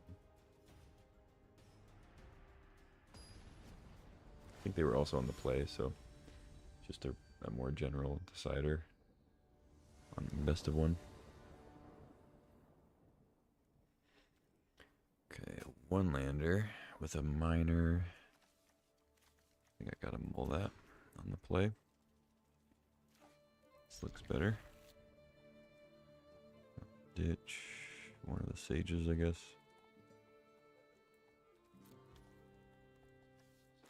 Actually, maybe that's wrong. Maybe I'm supposed to just ditch the conviction, surveil to the right stuff.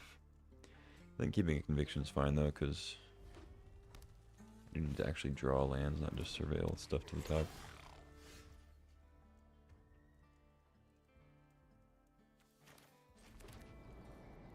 Another sage is pretty good actually.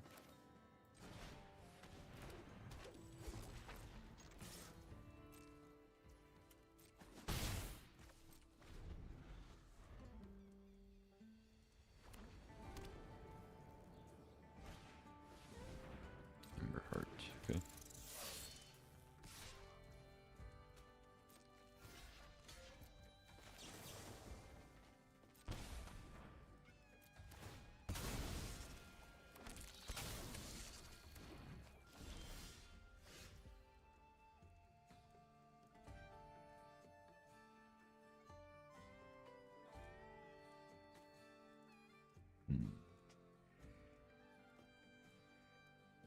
Alright, let's attack.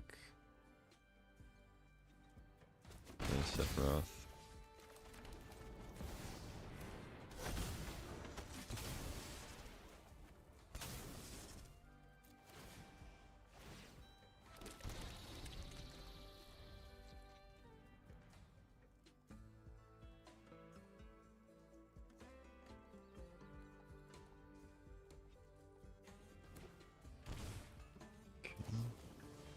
Yep, there's the Helix. I mean, I'll trade with Goblin. I don't think I'm supposed to chump the Challenger, though.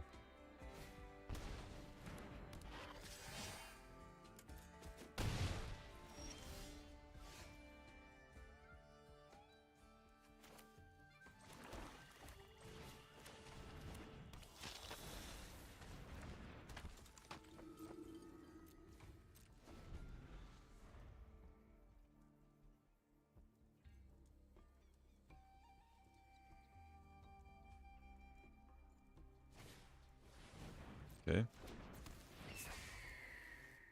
You have a shock for the Blood Witch.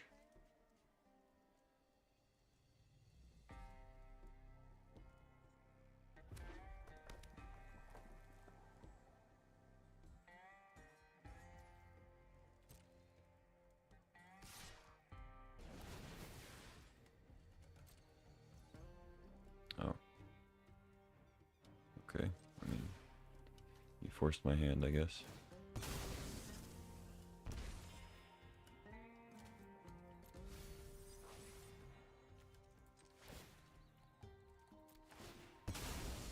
I can like give trample now, I guess, but whatever.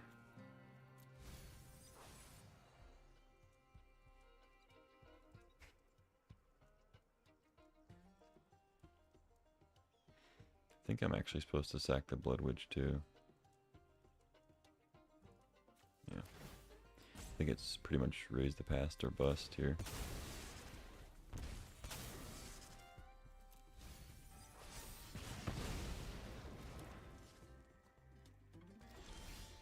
There we go.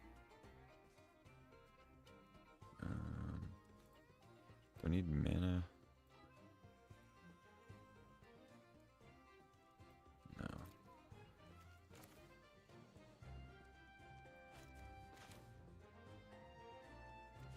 Yeah, whatever, I'll just pay 2, I guess.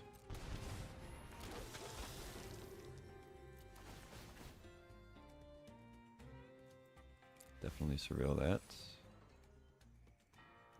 Yep. Ditch that too, I guess. Ditch that. And I'll pay 2 life so I can get Miner back. Can I kill them here? I get 1 there, 2, 3, 4, 5, 6, no. Plus Miner, 7. Okay, go ahead. They have a shock for the Blood Witch. A little tricky, but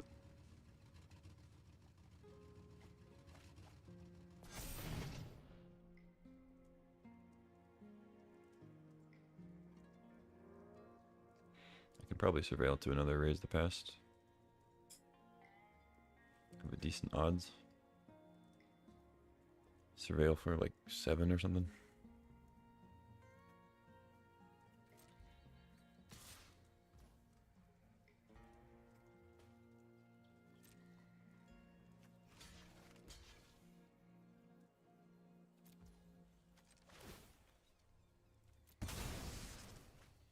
Oh, plus I get the extra Gorehound surveils.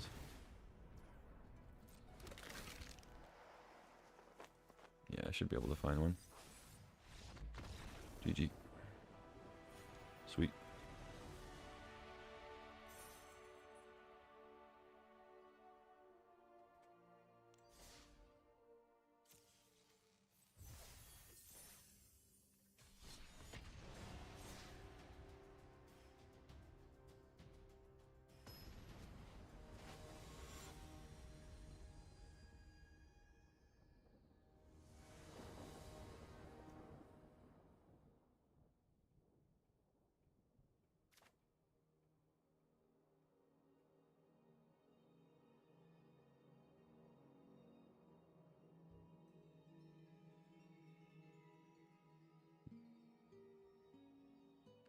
Seems good. Life gain with a ley line on the play. Yeah. Could be tough. I'm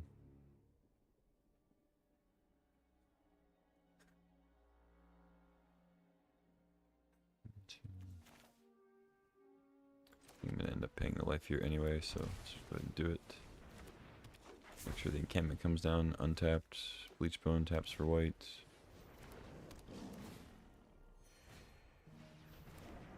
This way too, if I draw like a starting town. Out double Vanguard is pretty rough here. Can't really block, I have to wait on that.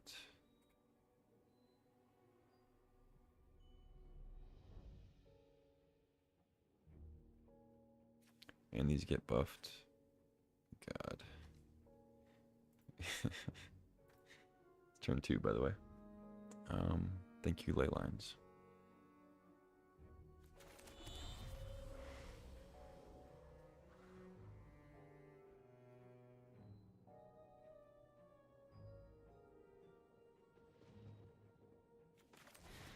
Alright, let's go Zealot. I think I do have to start jumping. So, surveil into something, I guess. Seems pretty unwinnable, though.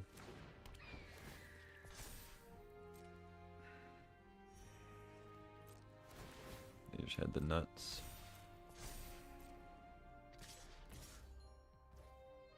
I mean, this is turn 3. This is turn 3.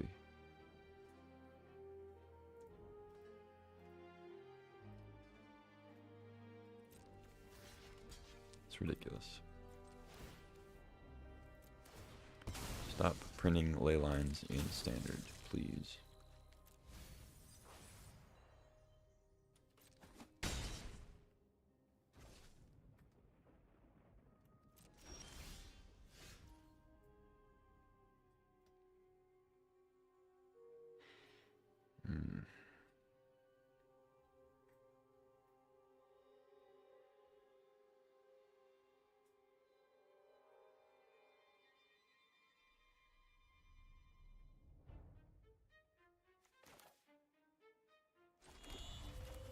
Yeah, it feels like I'm just way dead.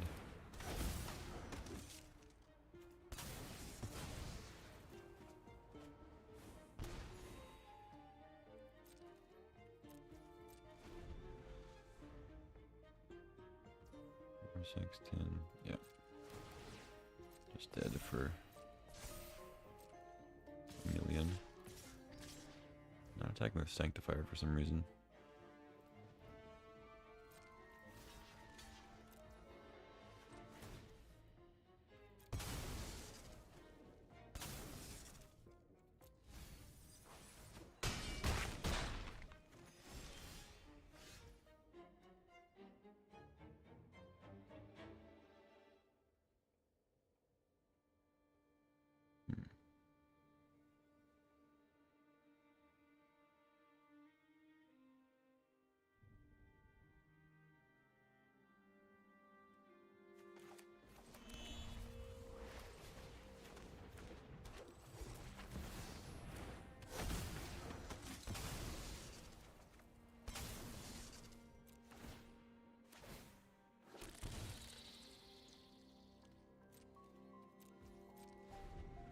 I don't really know why they're not attacking with Sanctifier.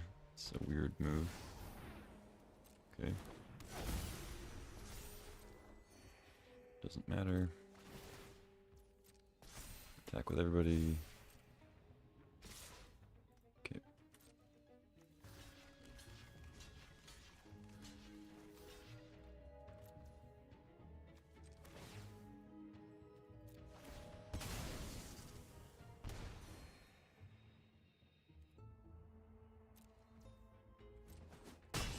GG.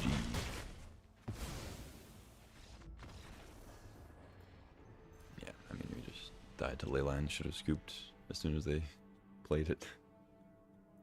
Save time.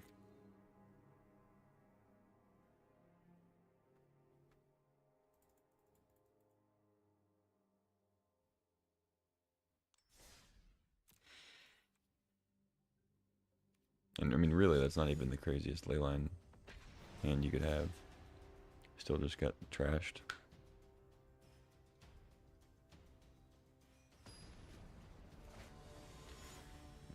It's pretty close to the craziest, I guess. You get to gain what, 4 life every turn, plus the initial Sanctifier life. Just immediately get up to the 27.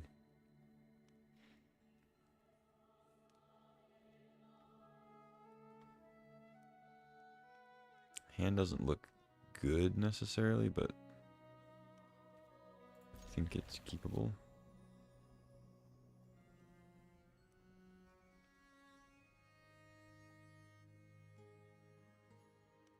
And maybe it is good. I mean, I have Gorehound, Surveils. Just need like a sack outlet. Actually, I really just need more shitters. Start with this, play Gorehound. And go Shrine to bot next turn. River Pyre Verge, play Mako. Miner. Not a terrible draw. Oh, why did I do that? Because I'm dumb. Play the bot.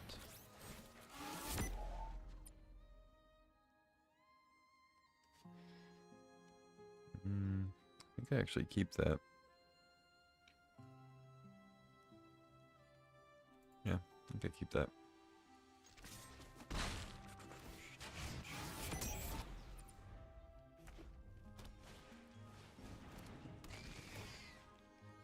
Alright, now it's actually kind of good that I didn't play the miner. So secretly did the right thing. I'll wait on the blocks till I get the other Gorehound out.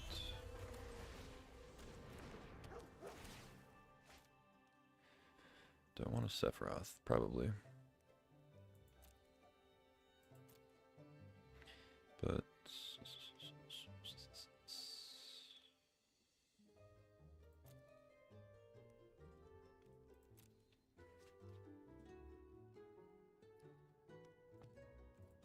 no, I think I actually surveil that away.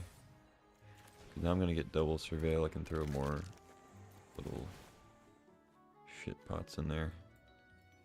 I'm gonna risk it. And yeah, there we go. Blood Witch. Attack for 1.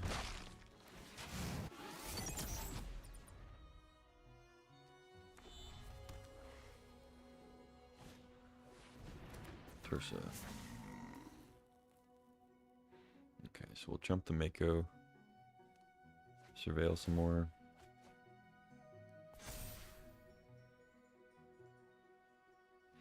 If my first one's a land, I don't know, I should probably keep it, I guess. Oh, I should have blocked with Gorehound also. Oops. I guess I get to surveil twice now, but I could have just gotten it back. Save some damage. Just throw that. Throw that. Okay, we didn't hit a land. That's okay, though. Zealot's actually pretty good. I've been the first one just because it would be better to hit a land. But this is fine, too. Let's go Zealot. Attack. Block with the rest, I think.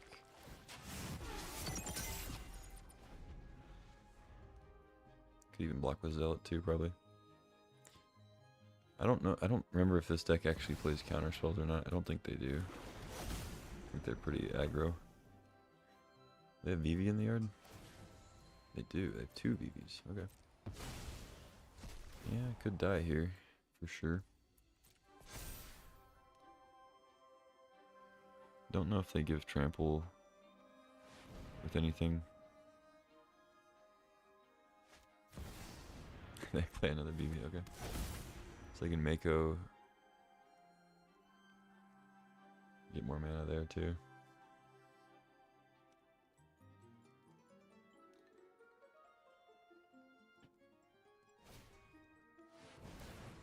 Internight Stories. Okay. You have a lot of mana.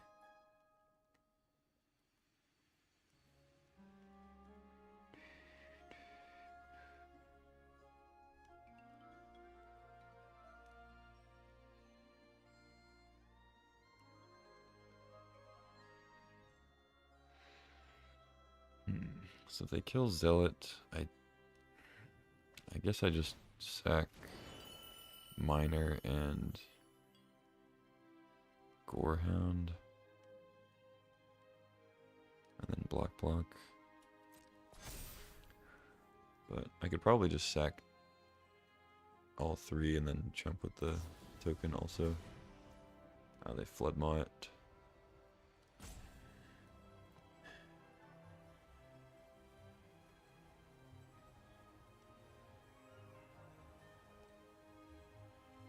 Yeah, I definitely sacrifice Miner.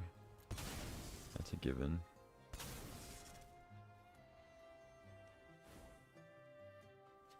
There's the land.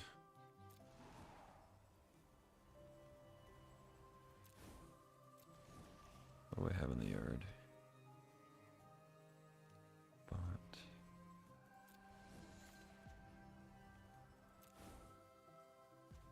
Alright, I guess I have to keep land. And yeah, I'll just jump.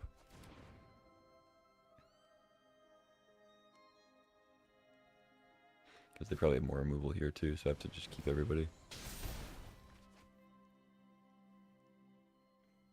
I don't think they've used this one yet. No, they haven't used this one yet. Okay. I think I'll be okay as long as I can chump the Mako.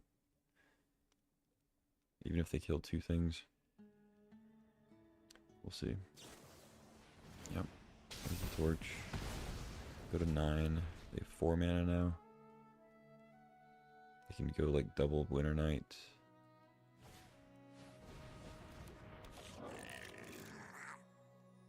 I don't want to counter. Other creatures get haste. But this gives them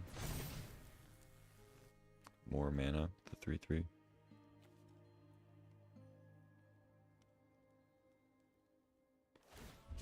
Okay, cycle of Mako. Play Winter Knight. Oh, props. Okay. 8. So block that, take 9. I'm dead.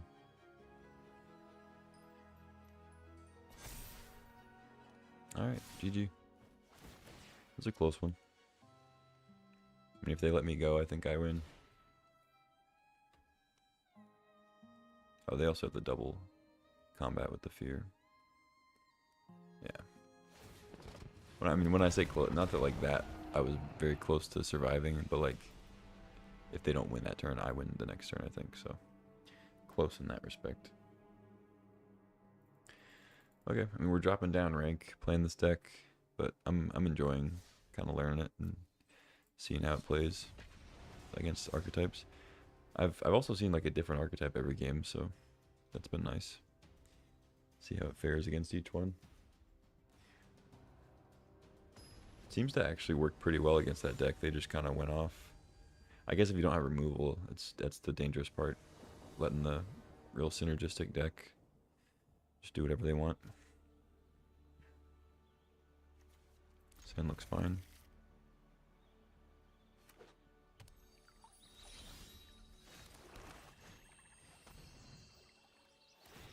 Fabled Passage, so almost guaranteed to be landfall. They drop an island though, so I guess it's something else. Blue white. Okay.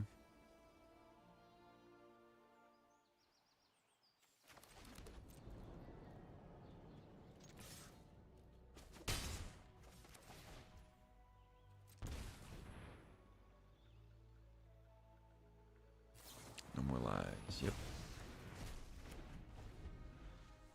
Sure. I'm not gonna play around that.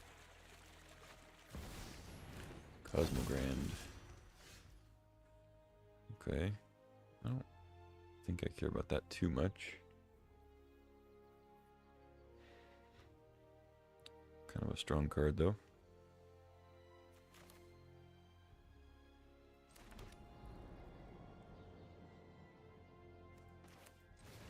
Let's just go Gorehound, Blood Witch.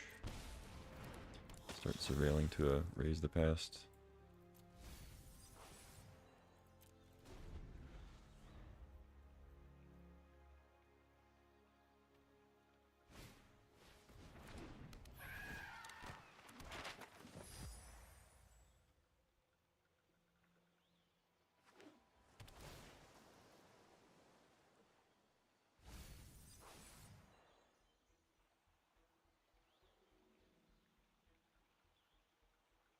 This is more of like a blue-white mid-rangey sort of list, so a little bit less likely to have a sweeper.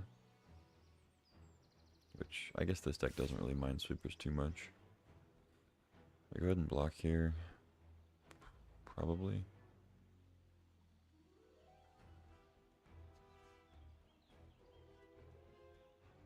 Yeah, it's fine. Get my scry on. Sure.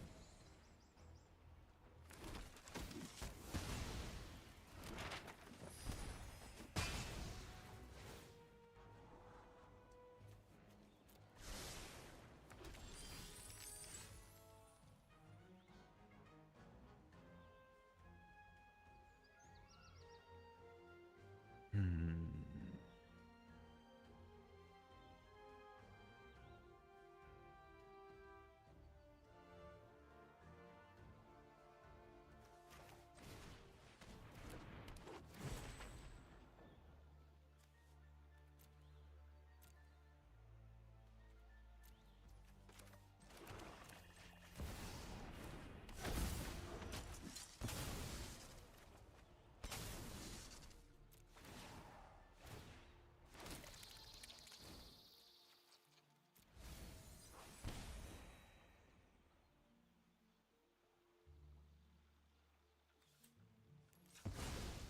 think I'm supposed to play nesting bot now.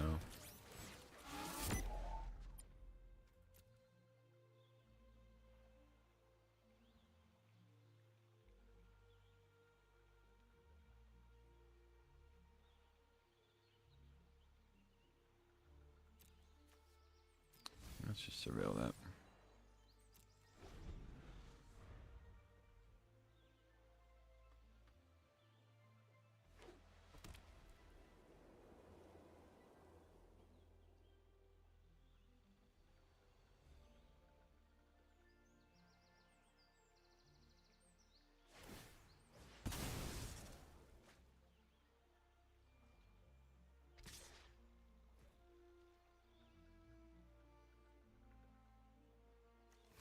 Deal.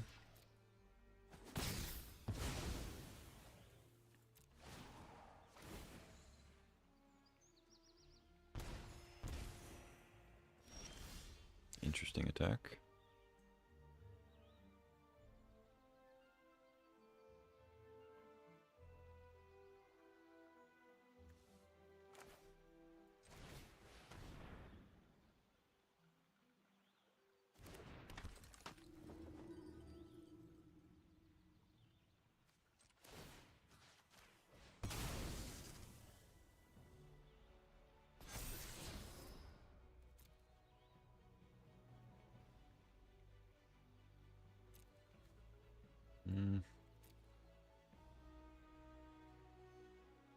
I mean, voice... no, I don't think I want that, actually.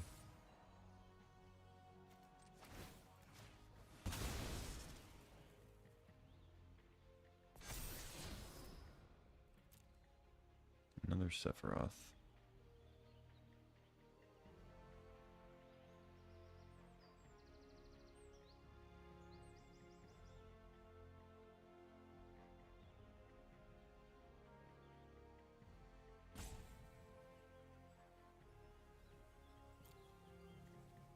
Sure, I'll keep that. There's a decent chance they have a way to remove the first one. Especially if I attack, which I think I'm going to do.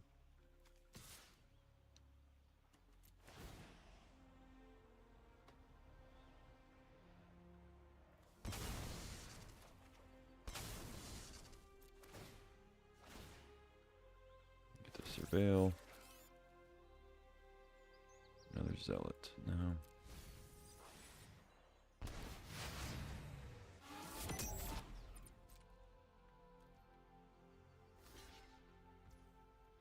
So that triggers Sephiroth again, so now I can sack, flip it.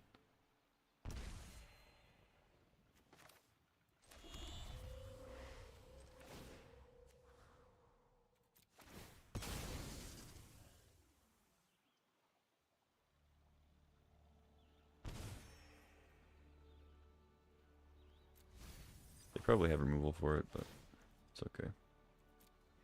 I can maybe surveil into something decent. Yeah, go ahead and kill it.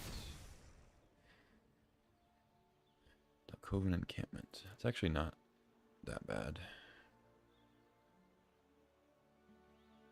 But I think they have removal for it, so I'm gonna ditch that. Go for a Raise the Past or Bust. Malcolm. Okay.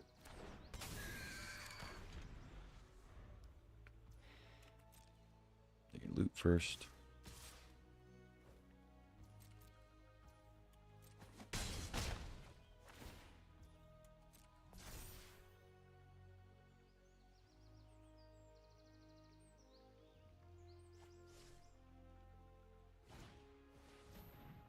Seam Rip. Okay, you got me.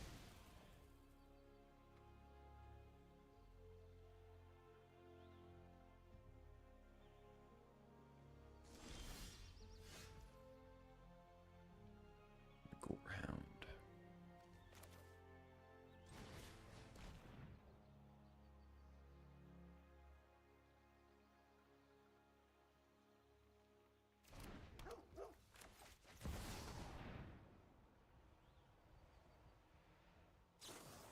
Okay.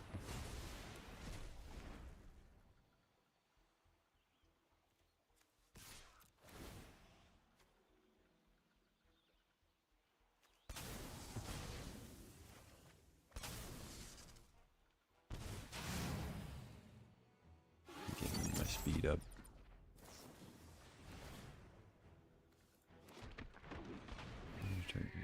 Hexproof. Okay. Jump. Drain him again.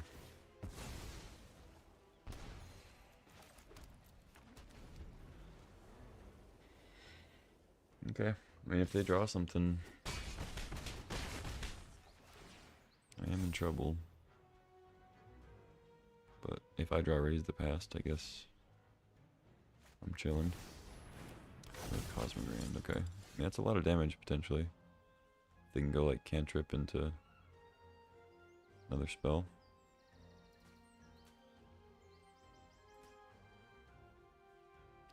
6, 12, 15. I'm not dead to double spell, so I think I attack.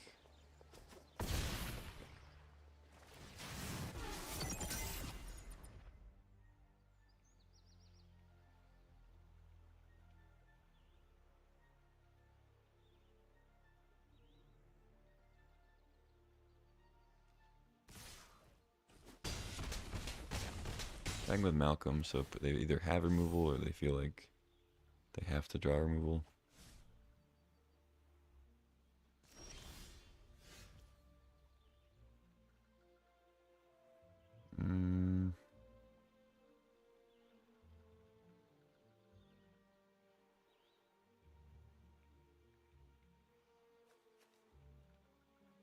I think I'm actually supposed to play this pre-combat and just sacrifice the Sephiroth, because then I get to trigger twice.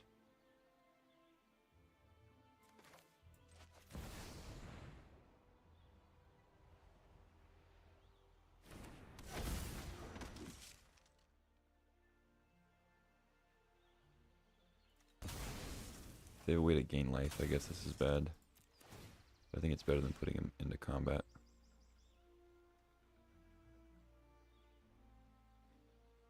They still have the emblem, they still have to deal with the thing. That doesn't do anything.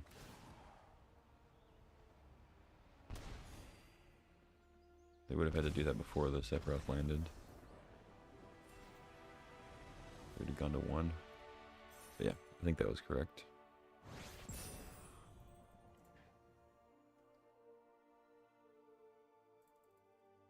GG.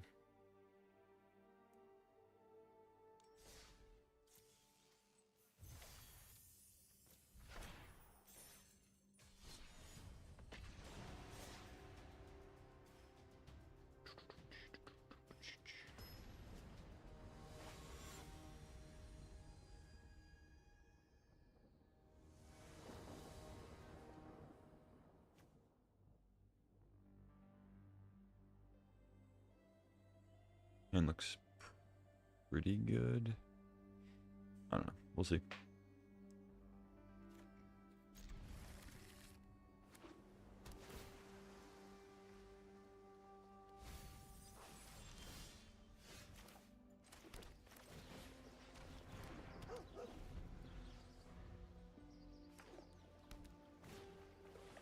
Ugh.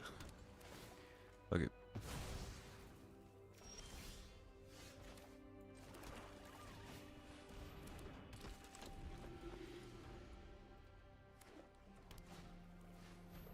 Okay. Sure.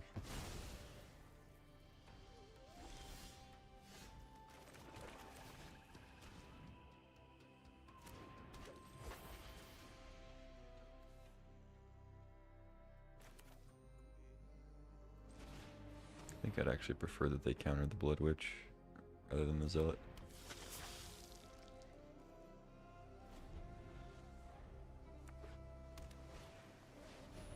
Stock up.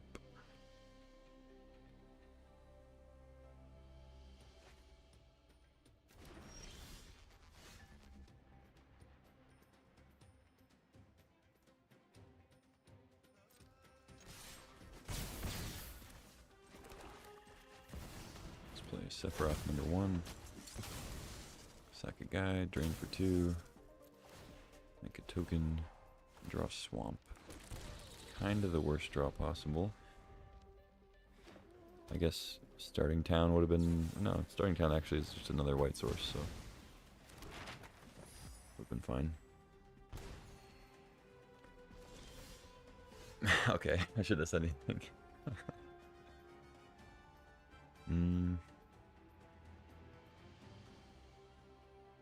Let's see.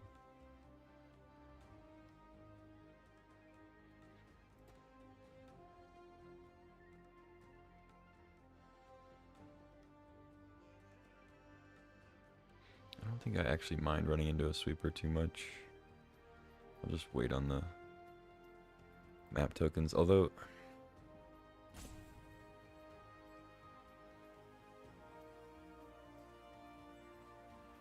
Yeah, I guess this is fine.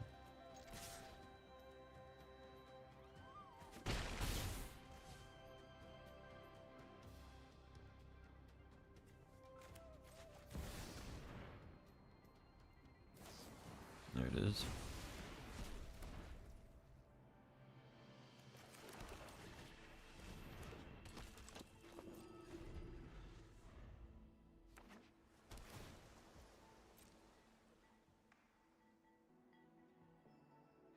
If they have a wrath, I'll just sack. If they play like Star Cage, yeah, this is fine. Sack my map tokens too.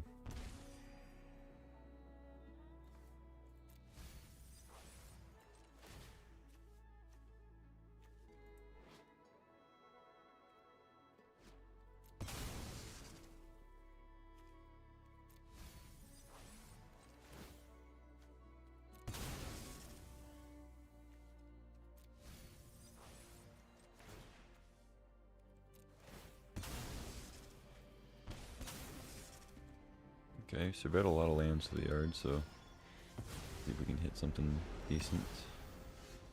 Another Blood Witch. Okay.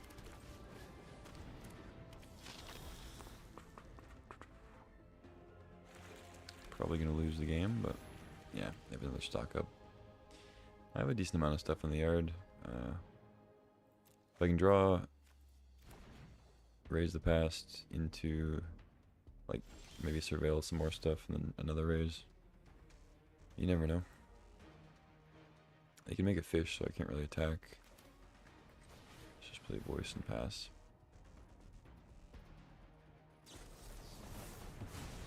Sure. Okay, now I can attack.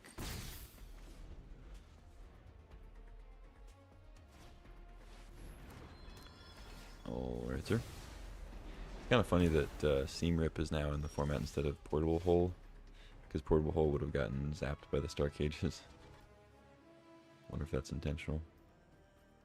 To print an enchantment instead of the artifact. Just gonna play Swamp. I do have potential to like draw several cards in a turn. Might as well play it.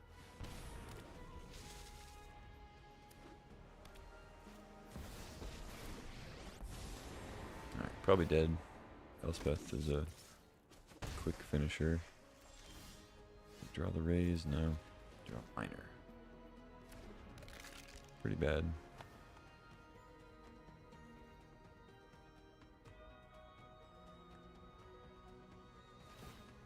Second token, draw a card.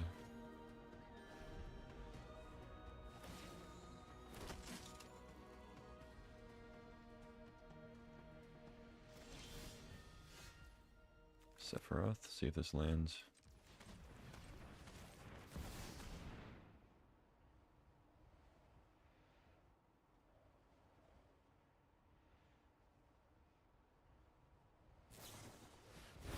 Okay. I assume they can hit 3 steps ahead.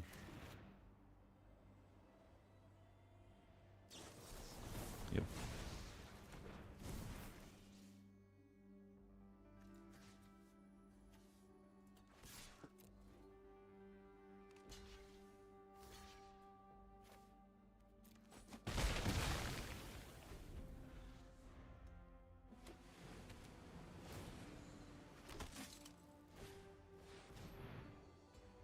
I don't know, maybe that was a bad attack. In case I draw another Sephiroth.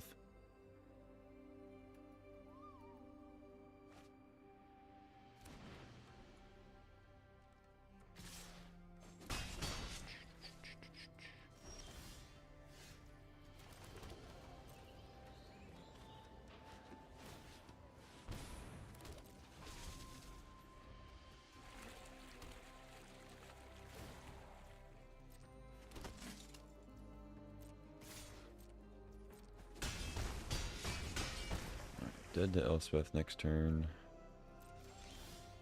Alright, let's see if this works.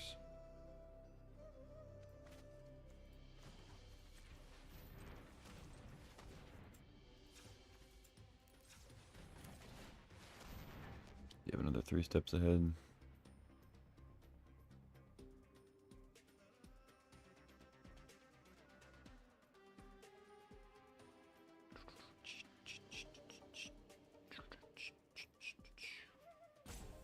You have like double, no more lies, I guess.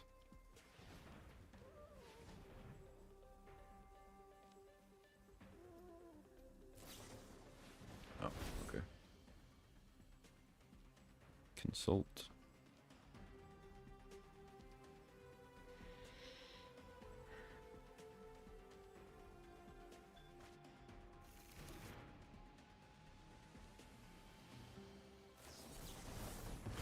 Yep. GG. They just have exactly lethal on their turn.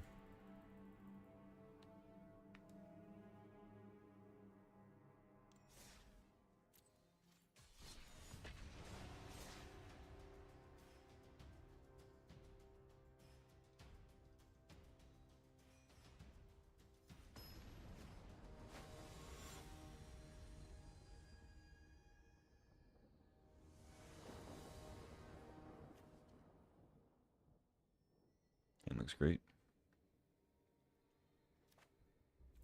On the draw, though.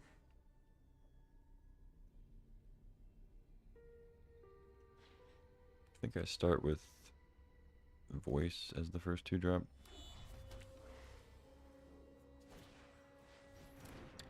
Sun Below.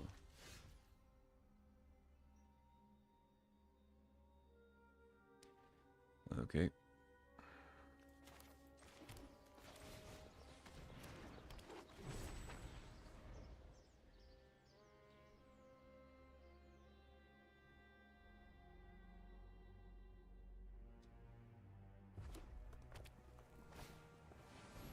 Okay. Blocks.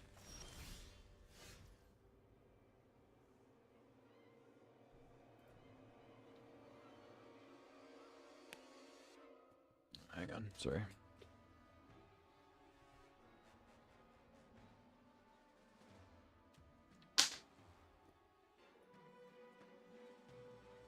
Alright, what am I doing?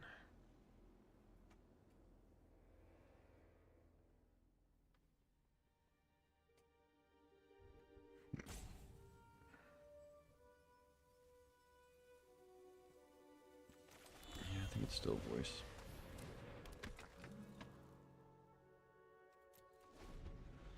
I'm probably not blocking, but I guess I should save it just in case they somehow buff the challenger to 1,000,000.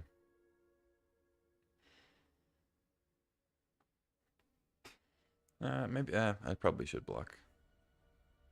We'll see if how much they buff it, though.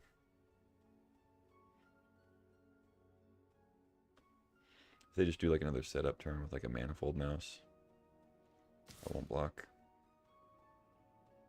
I don't think I block here. Just take 2. The fact that they didn't attack with Swordmaster, I don't think they have anything major. Hired Claw. Okay. It's just other mice gets the buff.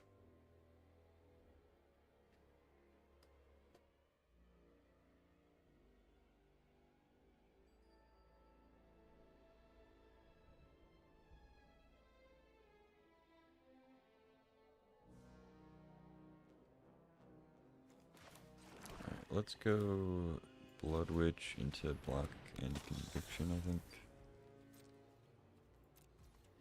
No attacks. I think I'll probably block the Hired Claw with Voice if they attack. They might be able to get me with a trick, but we'll see how they attack.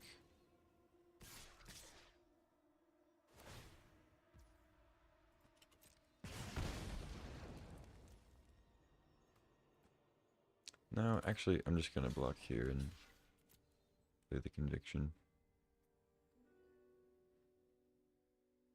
If they've got, you know, whatever trample thing, it's fine.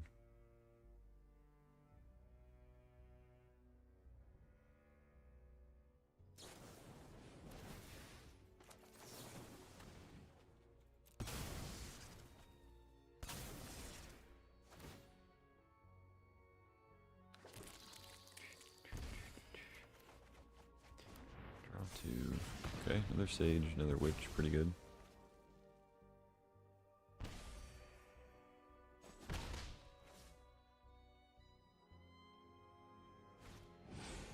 Ooh, okay. That's annoying. But not the end of the world.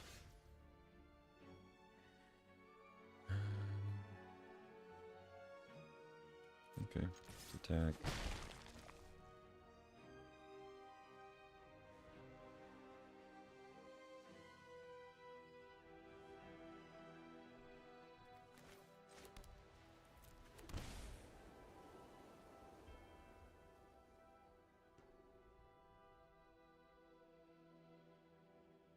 Oh, I was a little hasty on the attack there. Because I can just go Sage. Yeah, that's probably dumb.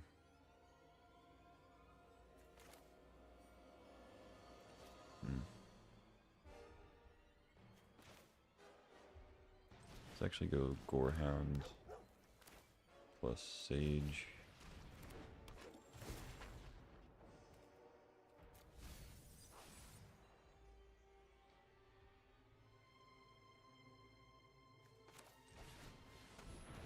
Play Blood Witch, Surveil again. Okay.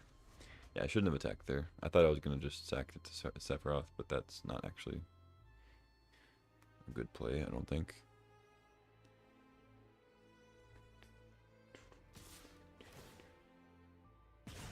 Only with the claw, huh? Okay, I'll bite.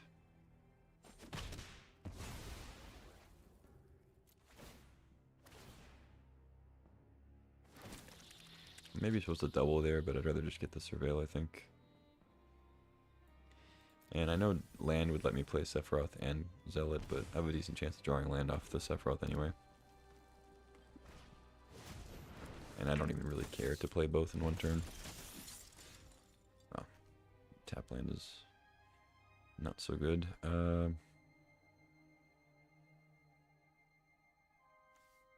So now the Swordmasters are kinda... Well, they're empty-handed. I don't know. Let's just attack with one. Sacrifice it. Drain for 2. Drew an untapped land. So now I can go Zealot. If I want to flip the Sephiroth, I can do that. They scoop, okay. Seems fine.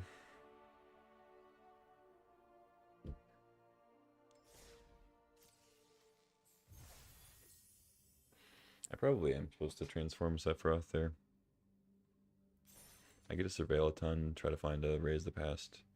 I get to flip into a 5/5. That deck probably doesn't play much that can kill a 5/5, if I had to guess.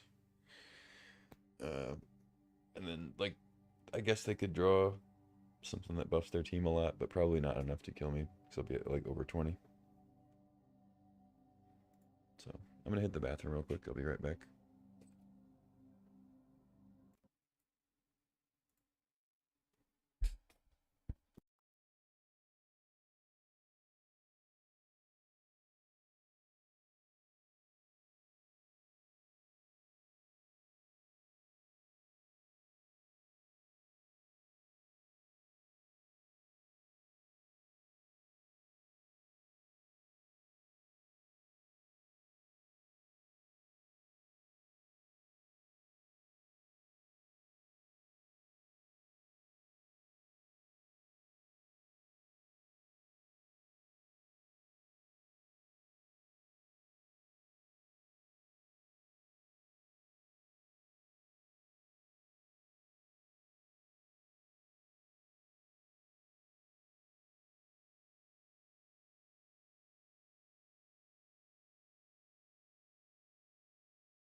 we're back.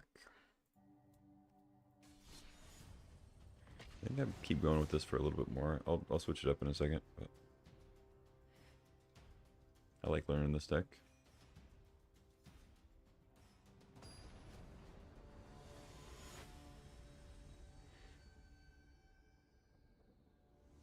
Might check out some other variations of it too.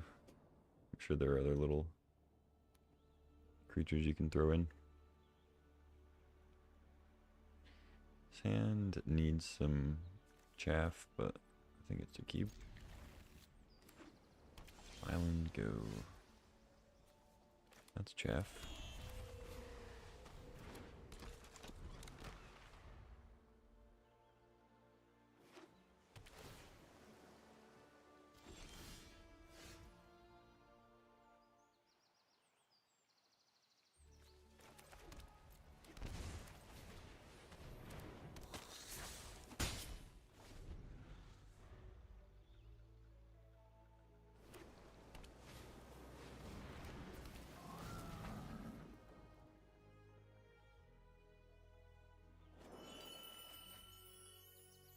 I don't think I chump yet. I've been burned before, but I think I'll wait. It's also a little bit scary to go to 13, but I think we're fine. Try to hit our next land.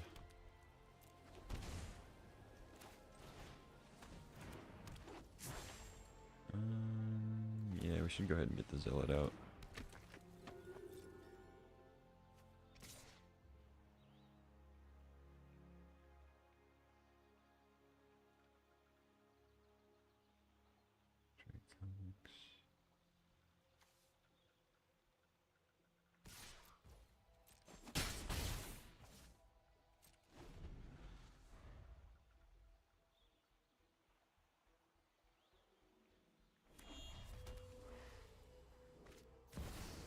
Yeah, there's the Cauldron. So they can exile the dragon guy. Throw a counter on the Light Shatter. Give stuff haste if they have another creature, like Mako or something.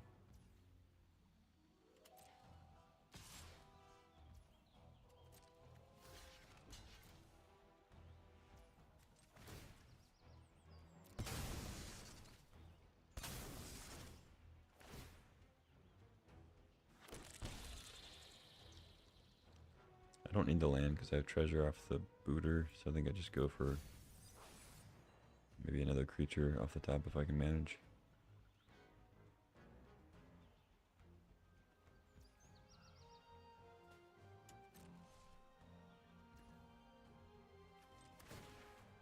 I get a Scry and a Surveil here. So let's... Sure, I guess I'll Scry first.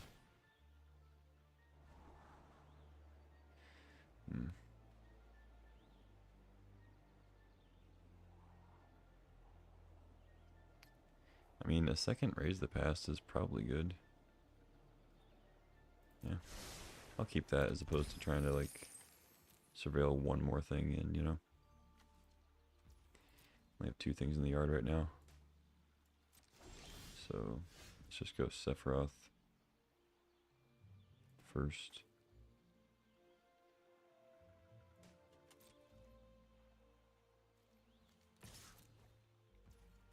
I'm not going to attack with Blood Witch or Zealot yet. I probably should attack with Zealot. Yeah, maybe that was a punt. I should have attacked with Zealot.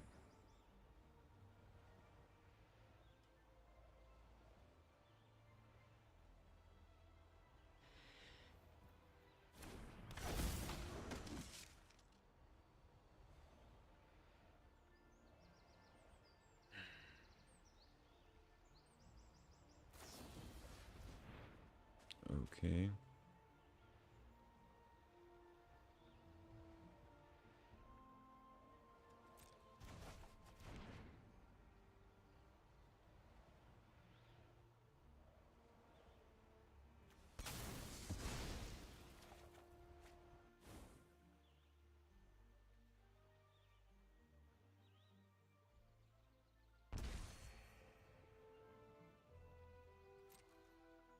Pass.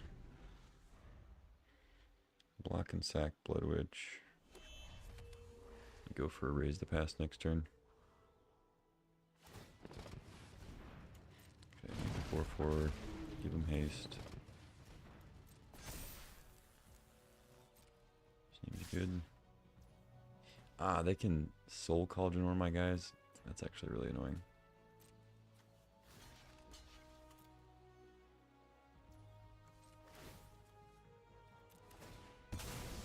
Damn. I wouldn't mind so much if I had more stuff, but I get to Cauldron something now. Yeah, whatever.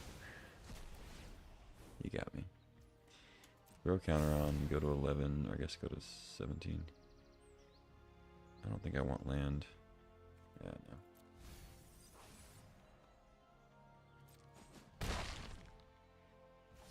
I think I might be regretting that Umbral Color Zealot non-attack. If they were at 9, I could see this being more manageable. I just don't have much in the yard now, just 2 things.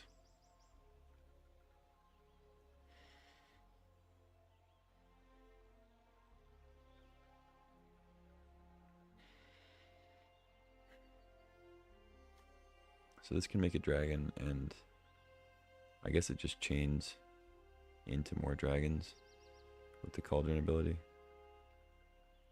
They can keep exiling stuff.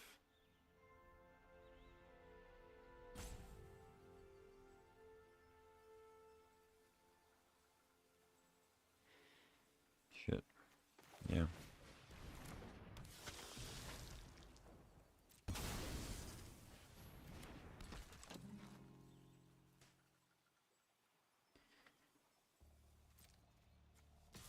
I can only chump one thing, so might as well get in for 3.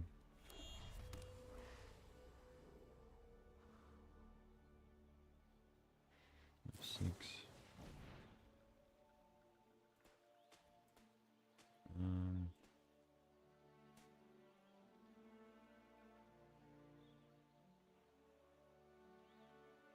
Okay.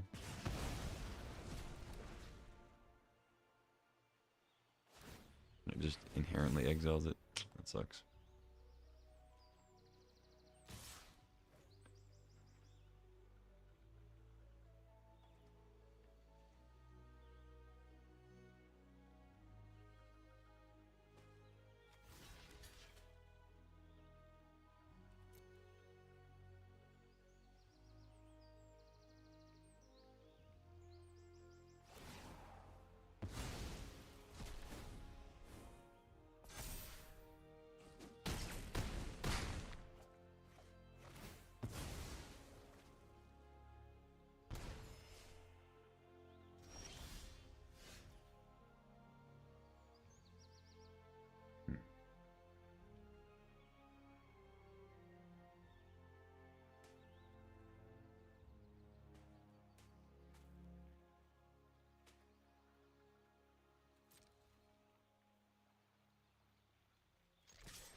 They still have just like hasty dragon, so I'm still dead here.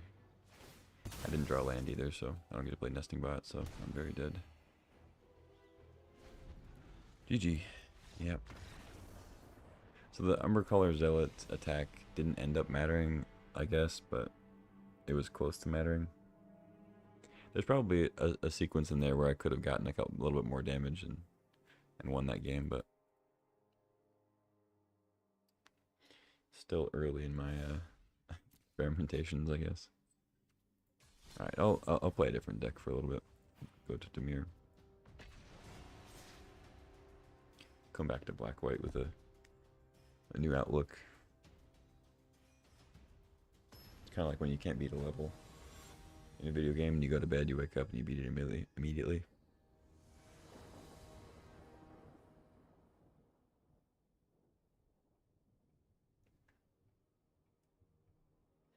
Hand looks fine.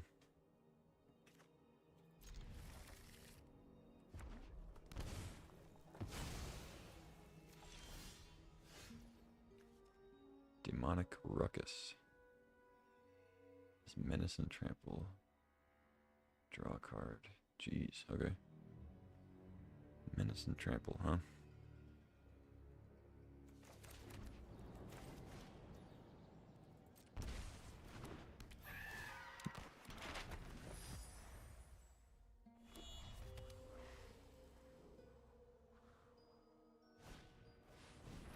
Okay. Ooh, you don't want to do that this turn. Maybe you do, I don't know. You hit me for 4. Seems like it'd be better next turn though. I guess it actually worked out pretty well because I know this is just non-outlaw. Yeah, yeah. Okay.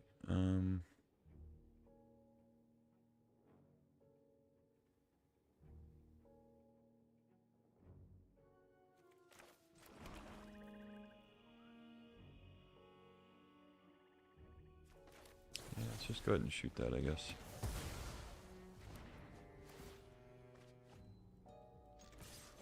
Need to draw. I probably should have used Drowner because then I can go.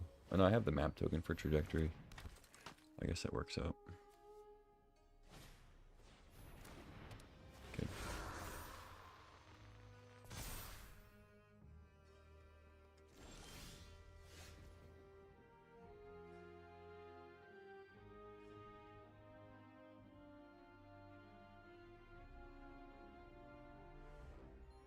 Dun, dun, dun.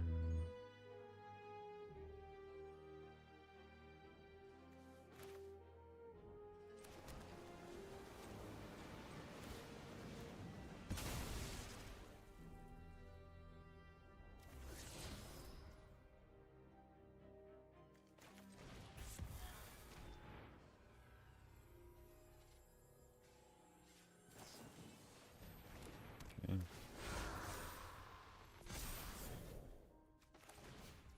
7.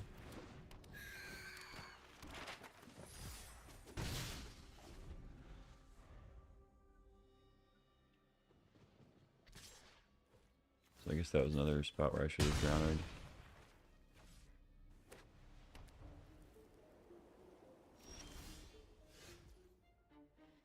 Okay. So now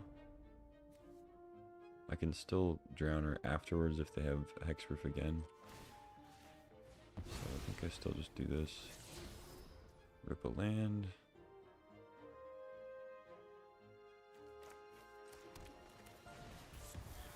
Trajectory. Take it out, and then I think now I Deep Cavern. Should have played Swamp as a punt. I thought I was gonna play Drowner. I just shouldn't have played land first.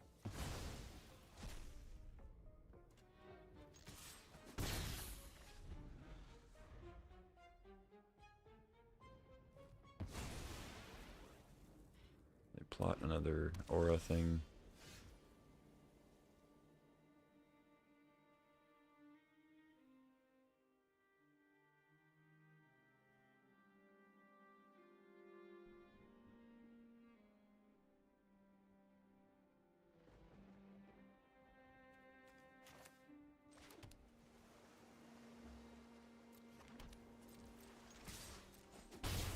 Just play it safe for a turn. GG.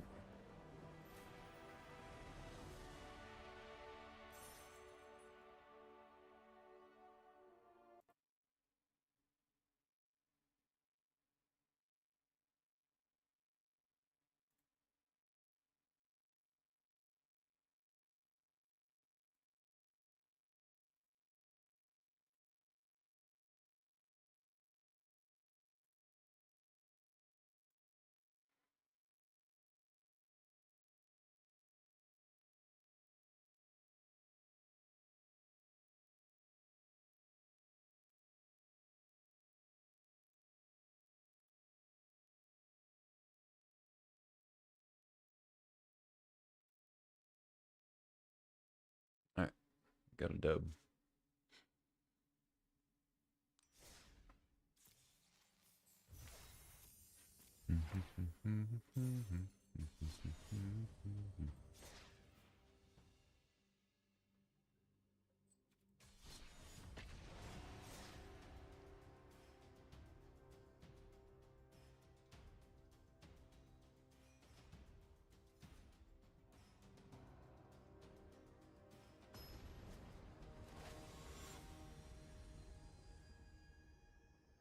Well, I normally stop with the daily wins, but I think today I'm going to stop when I hit diamond, just to have some sense of achievement for the day since we're not drafting. So I might get it within the daily wins, but just noting that I might play a little extra today. Sand's not excellent, but I think it's keepable. Definitely gonna nail that thing.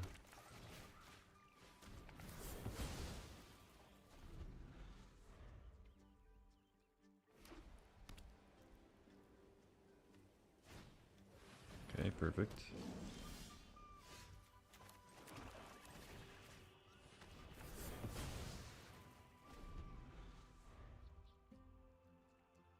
Would love to have like a bat or something to follow up, but can't have it all.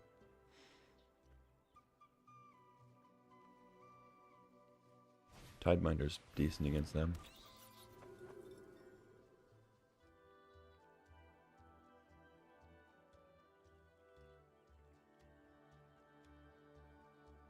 If they just go like lands hawk, I might. I don't know. It seemed like they had a land, but they just didn't play it. I don't know, that'd be weird.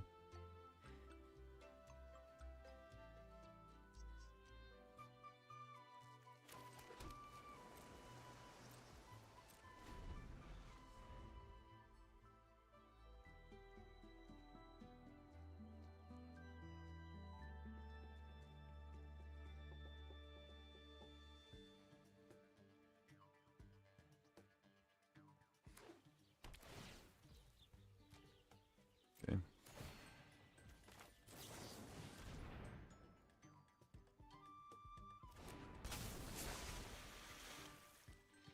This does run into removal thing,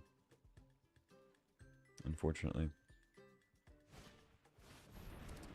Yeah, okay.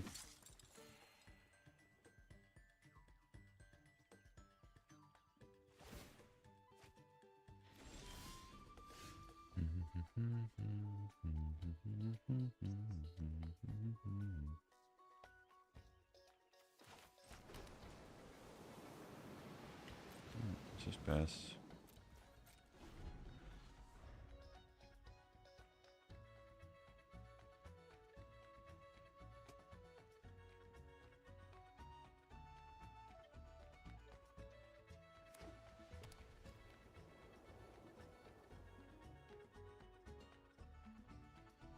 Oh, they were holding the adventurers in, that's what it was.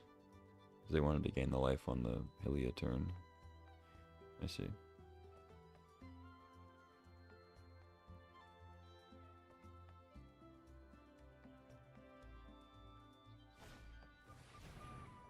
Channeler.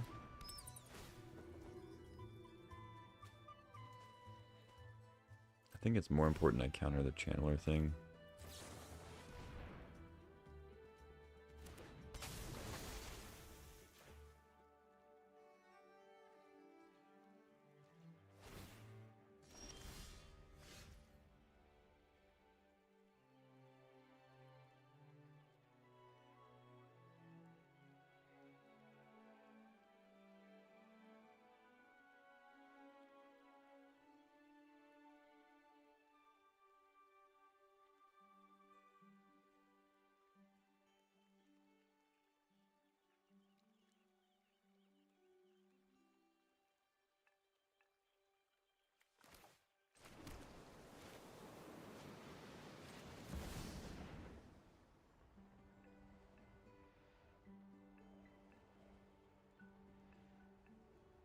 I don't mind just plussing here because I have double soulstone, which are ninjas.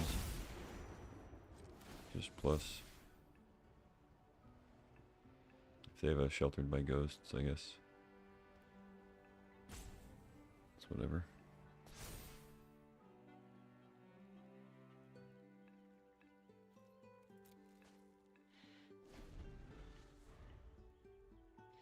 They have an instant of some sort. This deck doesn't usually play very much instant speed stuff. Not sure what that would be.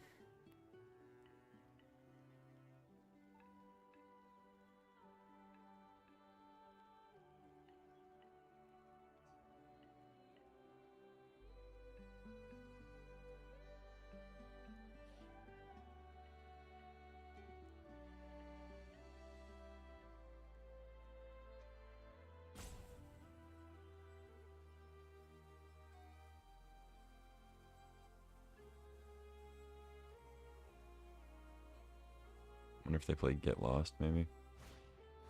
But I feel like they would have killed a Tidebinder. Okay. Go for the Kaito.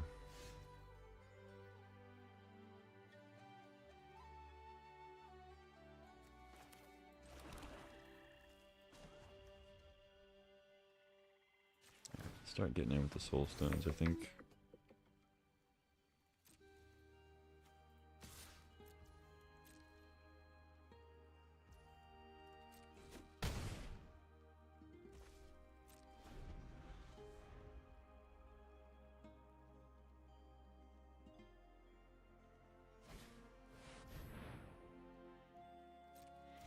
Okay.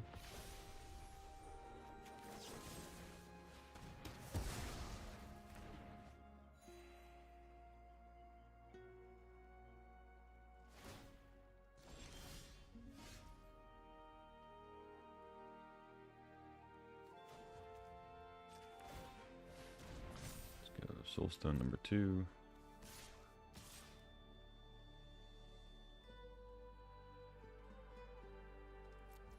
I don't think I attack with Tidebinders yet. If they trade with Hylia and just have like another Hylia, they start to grow one of their channelers. It's pretty bad for me.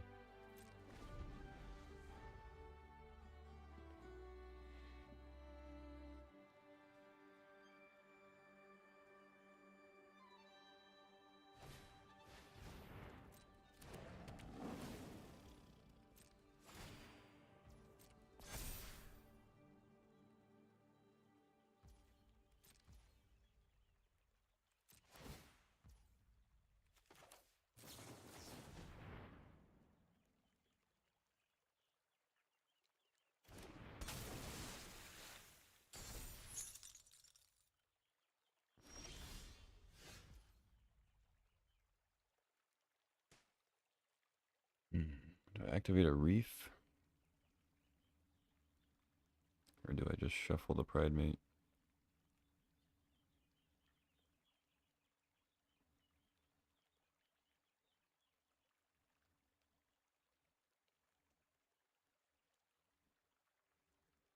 Could also just tap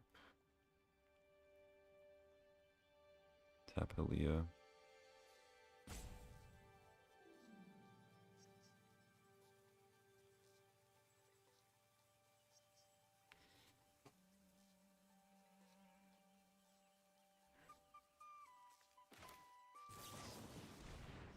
Yeah, I think I do that actually. I could have removal here.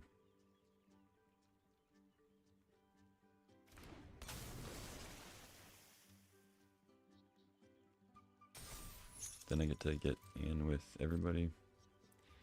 Still shuffle something.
Still don't really know what they have at instant speed. I assume it's like a get lost or something like that.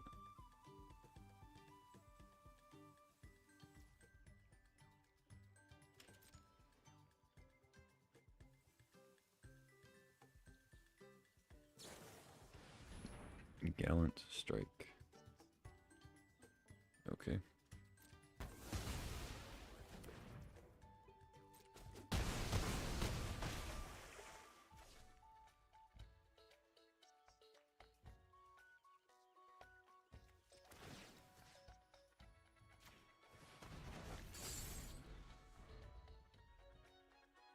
Maybe I'm supposed to shuffle the Hylia, I don't know.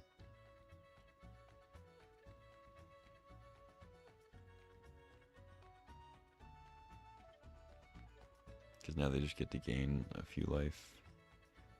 Put them out of reach of, like, Reef killing them.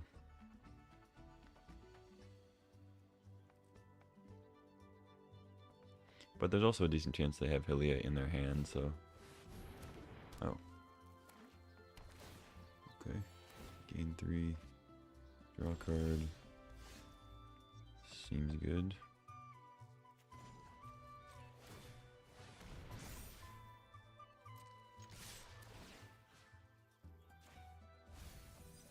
Put him to 1.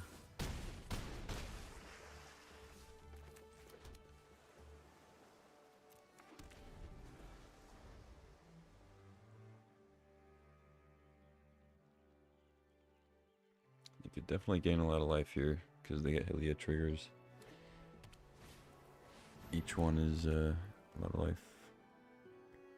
You have creatures? No? Okay, GG. I guess they got kind of flooded. Well, flooded for that deck at least. Tidebinders were all-stars there. I do think, I mean, obviously maybe a little biased because of that game, but I have been thinking in the past even that I should be playing 1 or 2 more Tidebinders. Because they're pretty good against the artifact list too. Which is definitely the most prevalent deck out there. Playing 2 right now. Don't really know what I would cut for them though. That's the problem. So, whatever. I'm gonna go back to Sephiroth.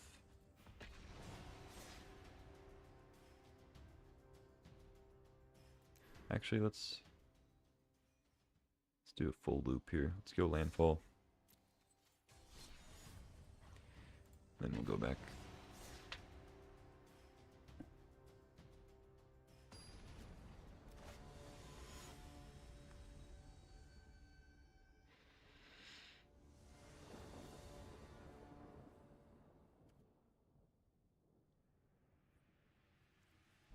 I mean, usually like the playing the Mossborn first plan doesn't usually work out.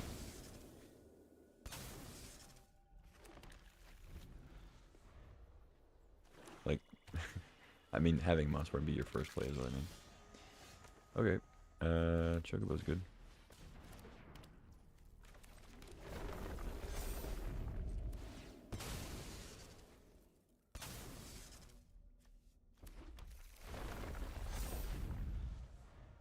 Looks like we're up against the list. Well, actually could be the skeleton list I've seen around. So we have duplicate Hydra.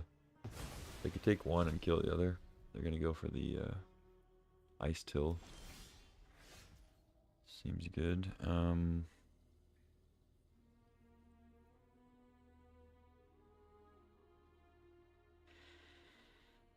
So that makes me think they just have removal in hand to deal with Hydra. Probably multiple removal spells. I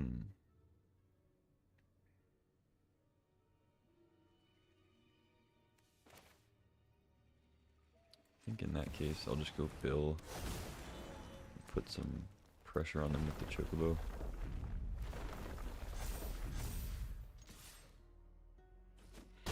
Make him have a spell for that too. Respect the bird. Timeline color, sure.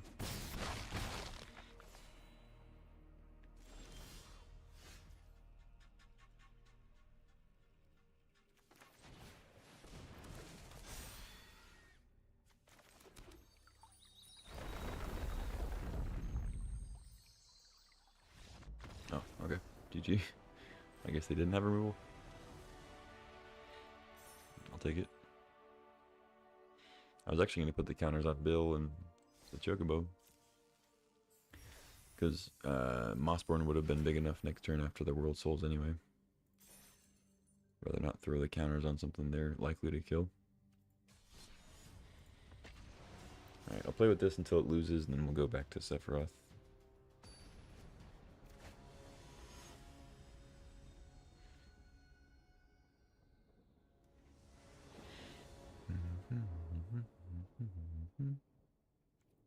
Keep.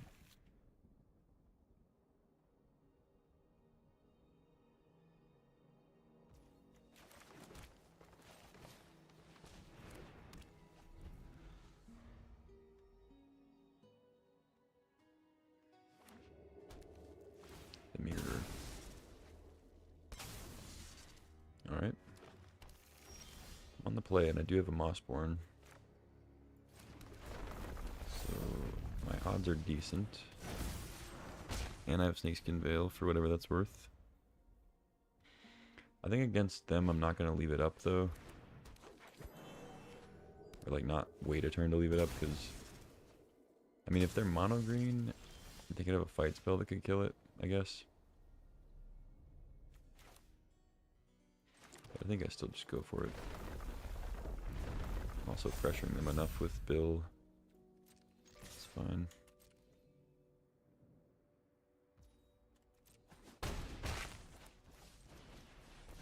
Just make them have it. If they don't have it, I win next turn, so. Alright, GG. Well, no, not GG. They go land, I still have 2 mana for the fight. Okay, now GG. Whoopsie, whoopsie.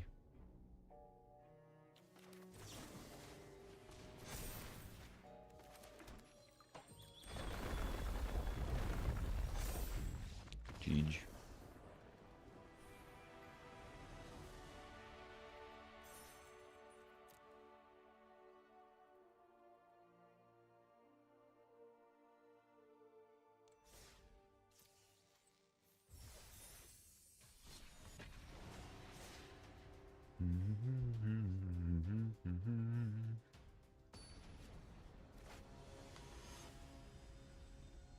I did look at the stats for this deck. I guess we can look at them when we hit Mythic. Maybe I won't reveal it quite yet. Not that it really matters that much. No stat reveal until we hit Mythic. Yeah, hand's okay.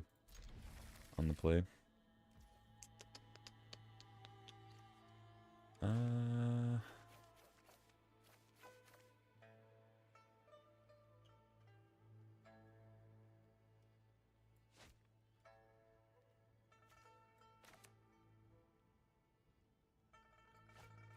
Yeah, I'll just go Forest.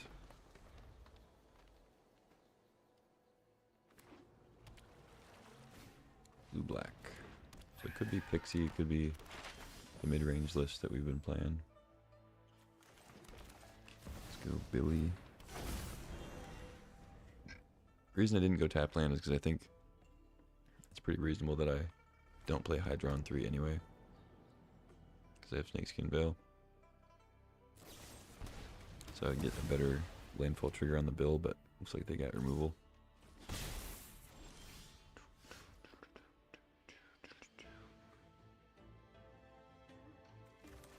Alright. Go ahead.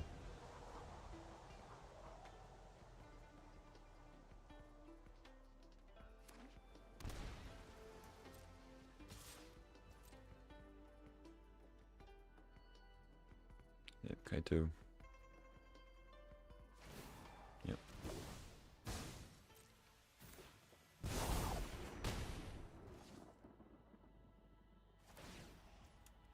Mm-hmm.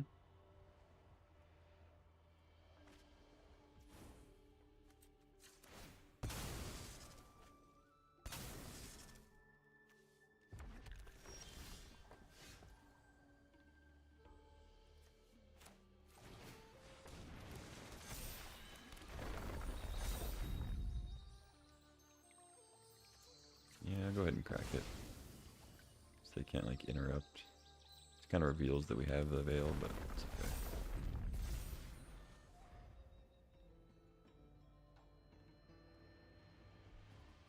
They might just tap it down. Yeah, I'll veil it. You have removal. Yeah, whatever. I think I have to go for it there. If I let them tap it down, it's just a million turns before I do anything. I just died a Kaito. So, it's kind of had to go for it.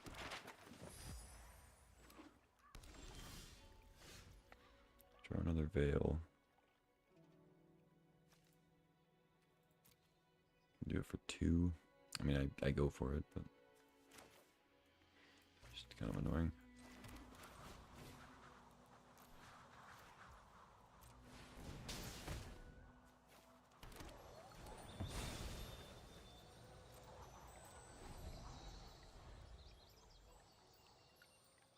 If they play another Kaito, I think I'll crack the Expanse so we can have potential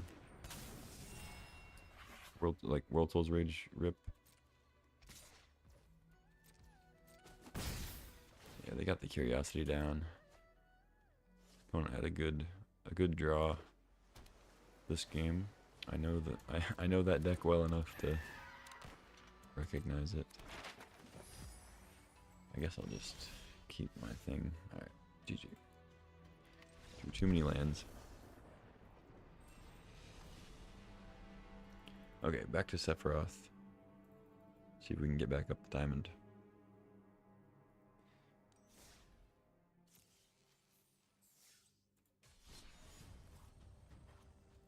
I think I'll just keep rotating every time I lose.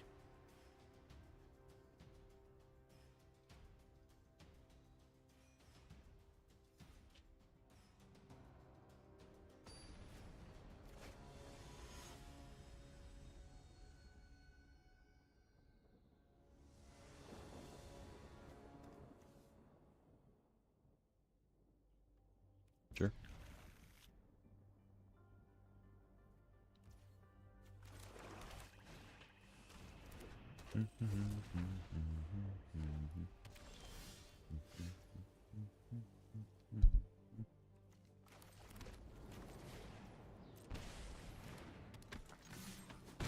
Basic planes usually means life gain, but yeah, blue-white equally likely, I guess.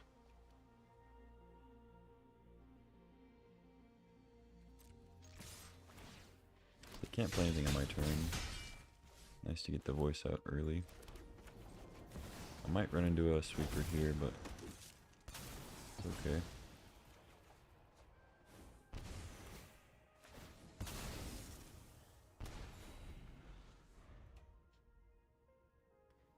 I could have sacked Sage for an extra trigger on Sephiroth, but I don't think I need to be so hasty with that. Overlord of the Flood Pits. Why would they be playing Cavern of Souls in this deck? They have that many horrors? Omniscience. Okay. It's one of those.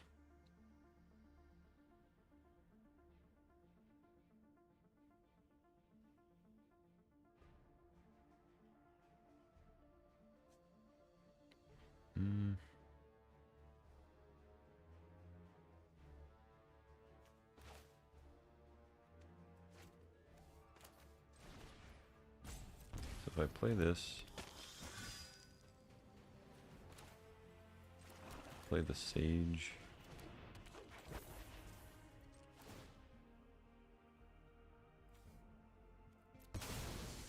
Sack. I think I can win.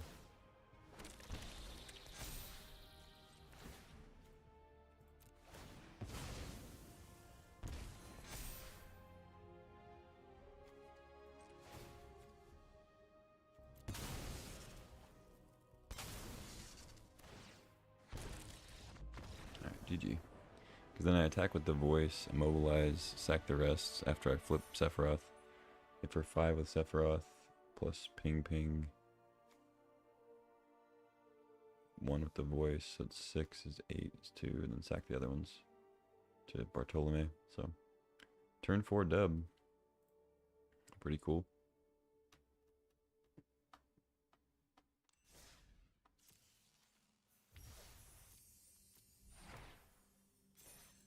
I guess even if I do hit diamond, I also need to finish this. But there's no real...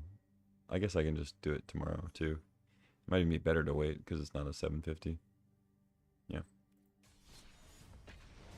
My old free-to-play little minor tricks are coming back to me from last time I did it. You're actually supposed to wait on a 500 daily quest if you can help it, because then you can reroll again.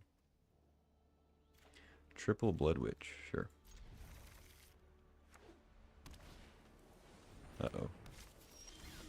Turn 1 Sanctifier.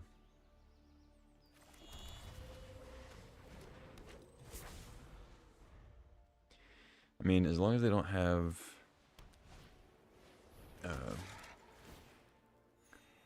watch out for the ghost, or whatever that... What's it called? Trapped in the ghost closet.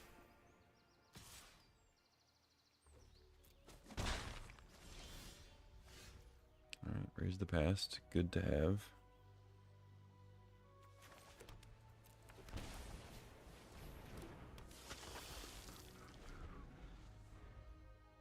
I think I should have attacked. One life is unlikely to matter, but it could matter. I'm not chumping anything this turn, so should have attacked. Yeah, sheltered by ghosts, that's what it is. Sure. Hit me for 5.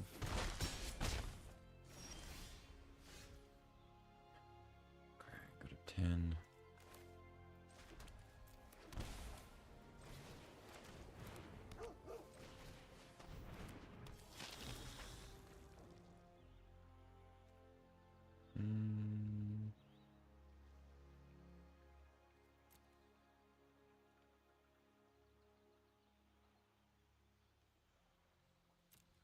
No.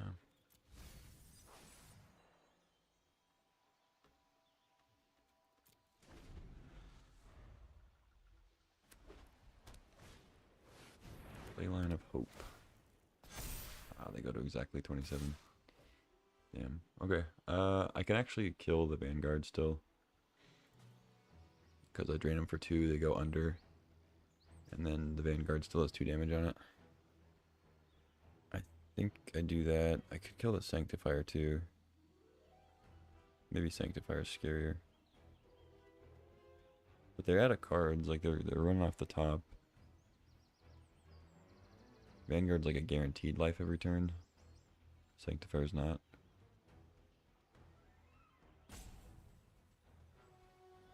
I take 7.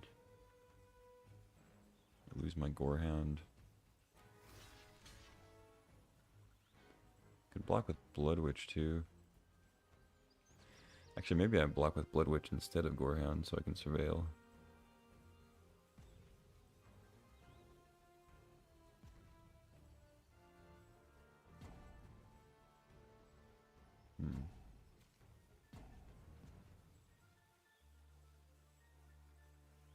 That doesn't seem right though.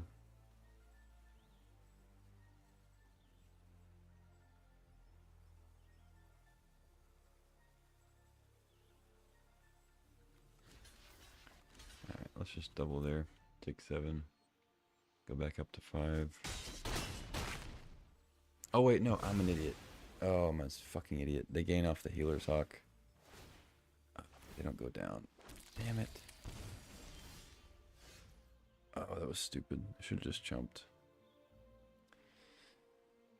Okay. Not dead yet.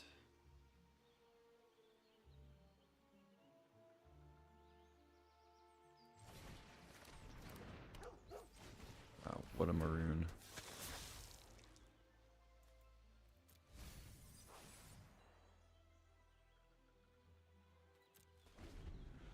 I was like, oh yeah, it'll go under.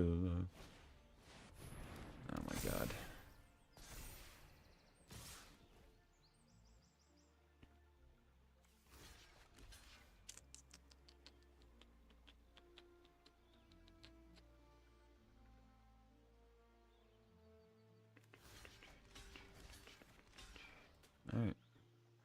Jumpity chump chump.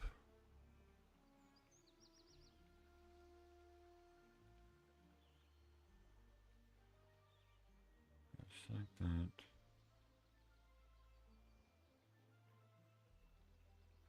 Block. I think I'm actually supposed to block with Blood Witch.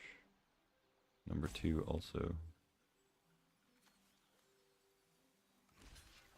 Yeah, for the extra life.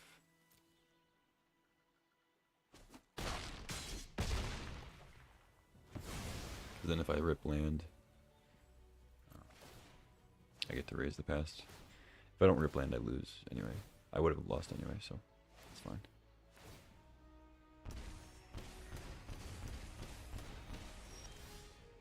Go to 13. Draw Forsaken Miner.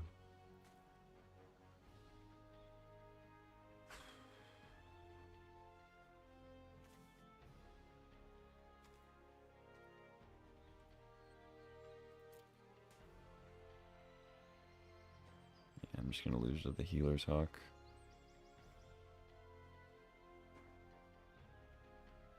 Yeah, I mean, I have to be able to jump, so I guess I play this.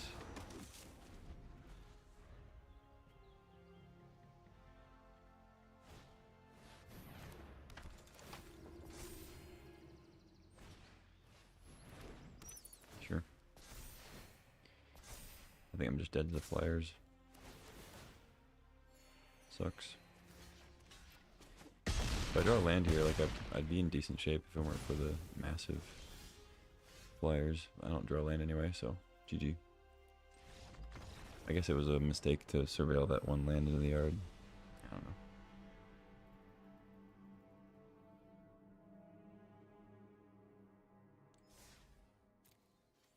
Felt like I was pretty dead there regardless. Oh, I said I was going to switch. Whatever. Too late.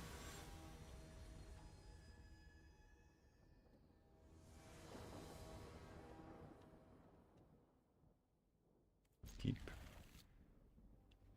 on the play.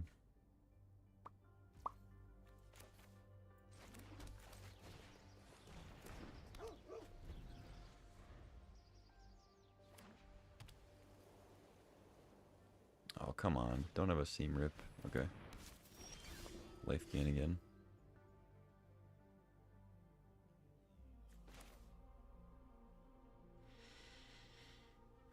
It is possible I can attack with voice next turn. Yeah. Let's just do that. Use my white source too. I think I keep that. Let's attack.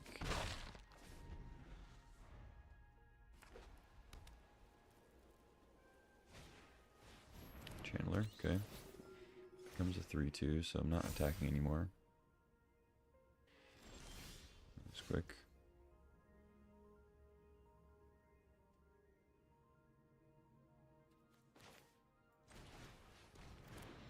I'm not in like a huge hurry to draw. So I think I just play Blood Witch.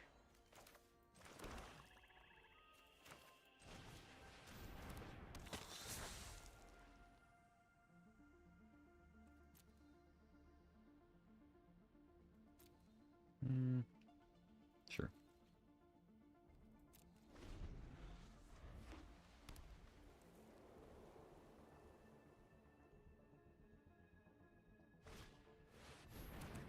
Enduring Innocence. Alright.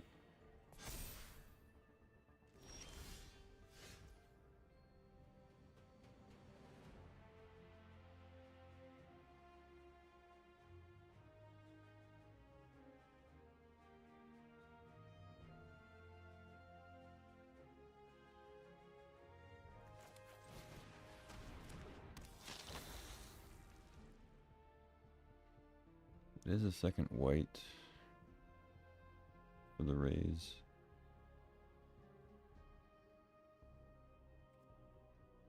I guess I'll keep it. I don't know. So I could attack with voice and get the double Gorehound trigger plus Blood Witch trigger.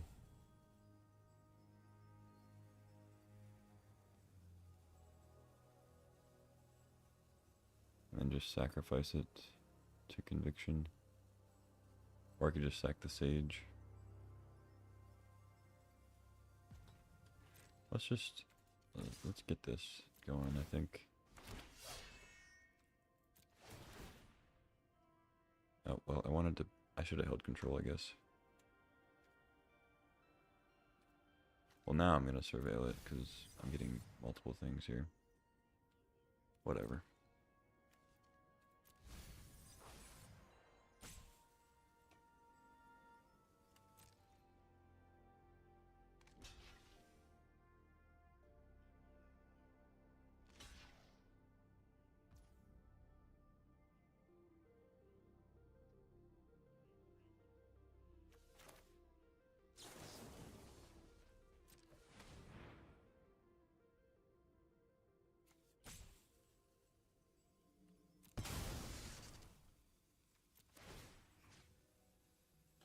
Okay, I don't need full control anymore. Raise.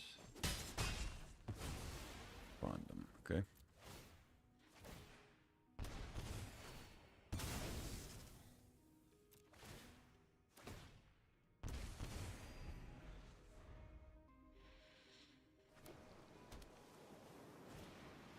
Yeah, maybe that was a bad play, I'm not sure.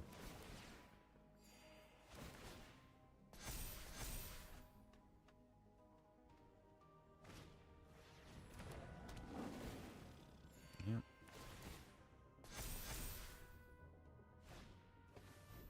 The Hawk. I mean, if I knew I was drawing a white source, I could just block with everybody. Go nuts. Oh.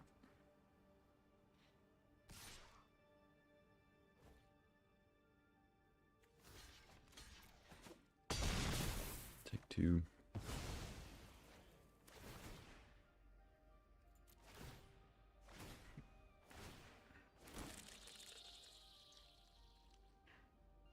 Alright, we'll keep it.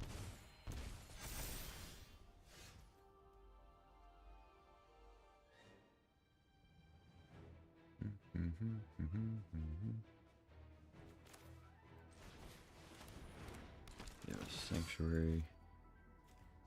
Right, bin that. Sage. Bin that.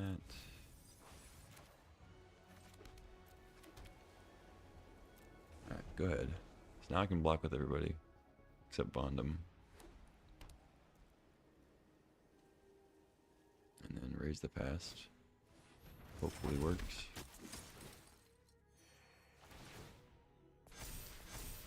If I had a sack outlet, be pretty sick here. Like if I had a zealot out, I think I'd just be cruising.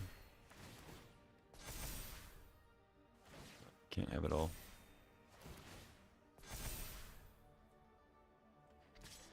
Do they attack? Yes, they do. They let me trade with the Hawk too.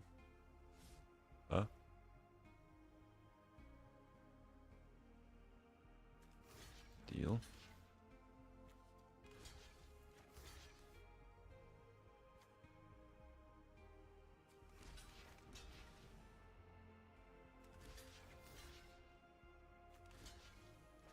I think I'm okay with trading there. I know they get it as an enchantment.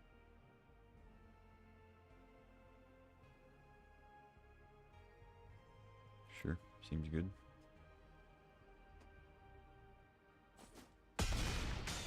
This drains them for a bit. They gain some life. But then my Bondum is huge. And then I get the Bartolome back for a sack outlet with all these. Why am I not able to look at my graveyard? Okay. I gain 1,000,000 life.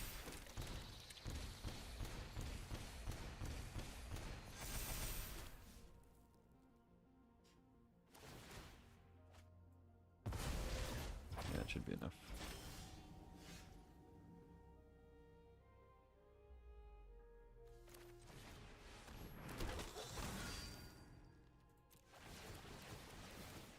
We just surveil to another raise.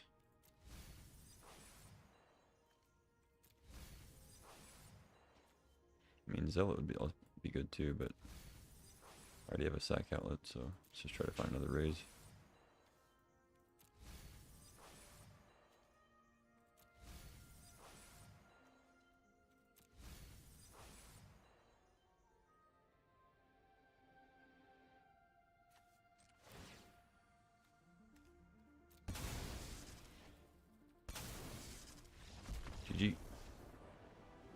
Nice.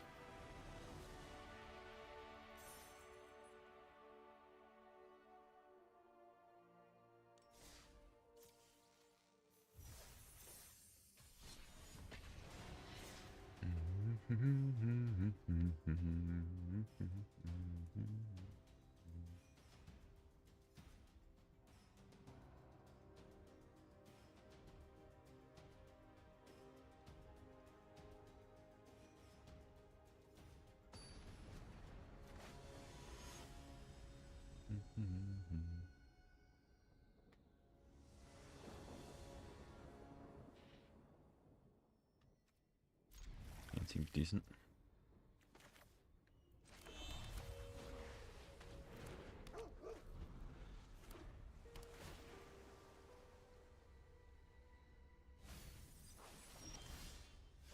Ooh, okay.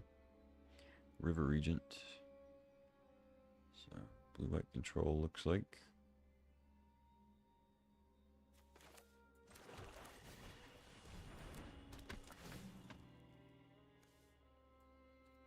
I'm gonna bin that stuff because I'm gonna plan on raising the past and hopefully it doesn't get countered. Bounce off. Okay. Draw another Blood Witch.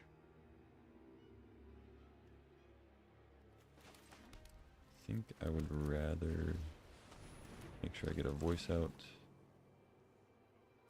Don't need another land. Voice is also just better to play first for the attack trigger.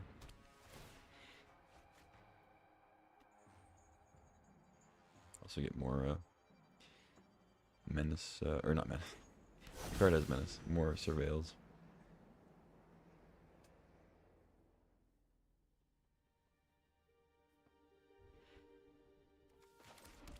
Okay, let's.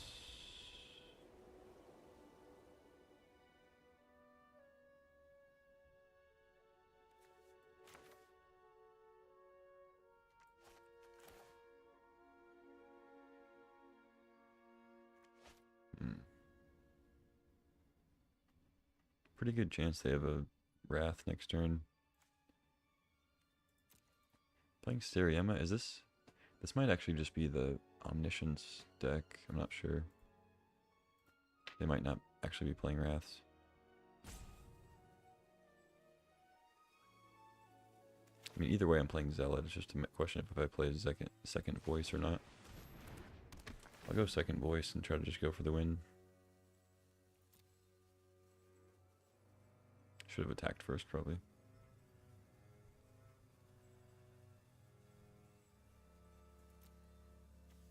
No, I'm gonna get a lot of surveils here. So I think I just bin that in this matchup, so I can throw a ton of creatures in.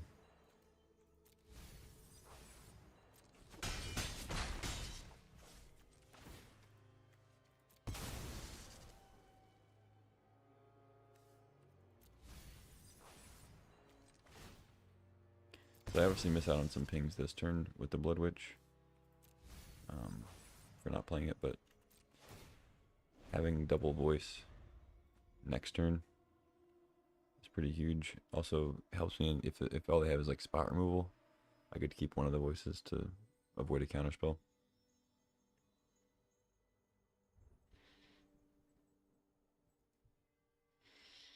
But like I said, I think this might actually be a different deck besides control. Bounce off. Okay, I guess that means they don't have a sweeper, so I don't mind the bounce. Yeah, there's the breeding pool. Yeah, get Kona, yeah. That's the one.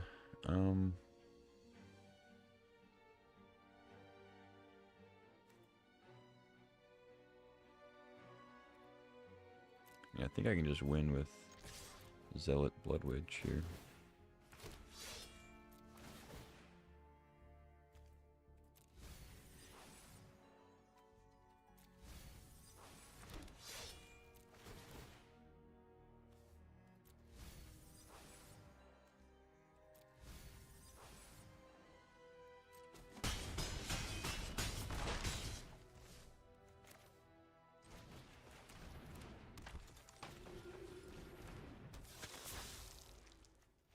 GG.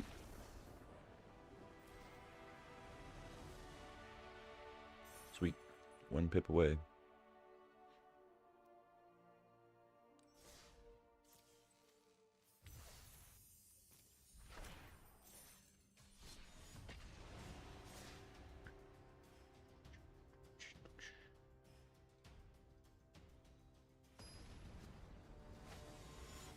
I think the next time I do No Money Magic, like, I think I'll skip a month and then for August or October or whenever the new set, like the next set comes out.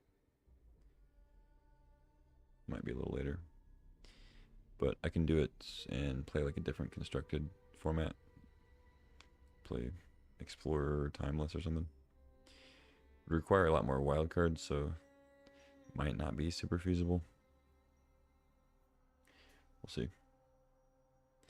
Hand looks keepable.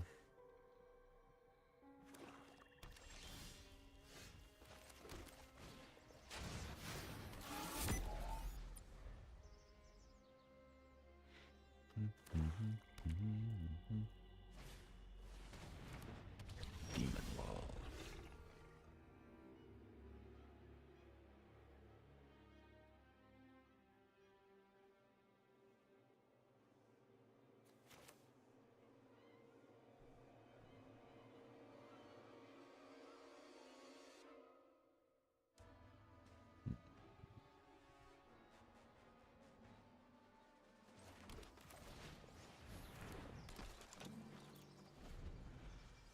They probably have removal, but I'm just gonna set up like they don't and hope I can get a good turn.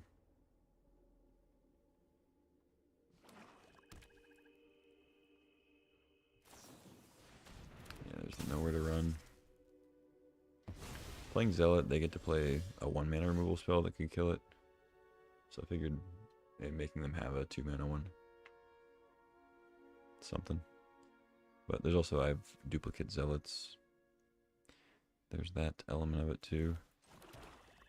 Let's go Sage. Zealot.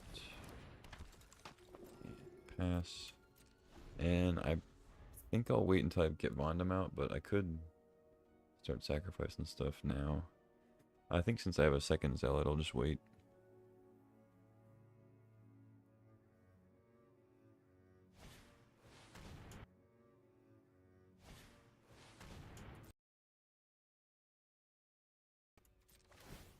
So I get drained, they draw a card.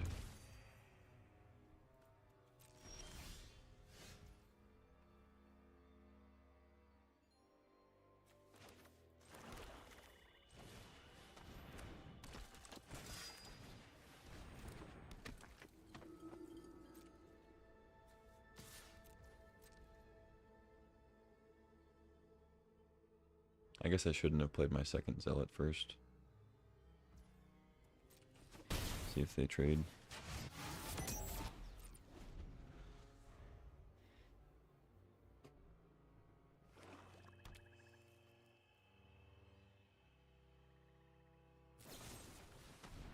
Shoot the sheriff.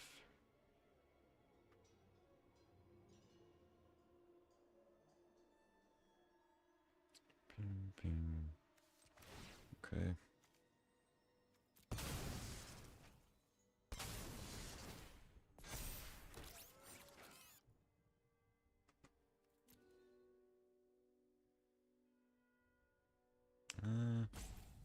Actually don't think I want that. Just gonna try to go for a raise.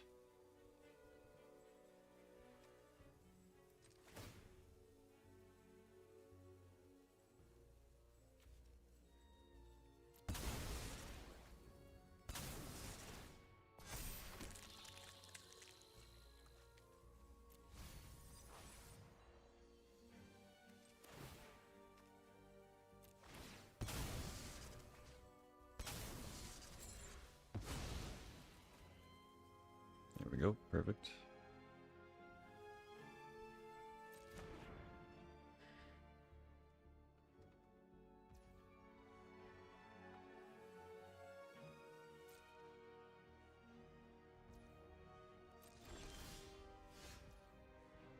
Okay.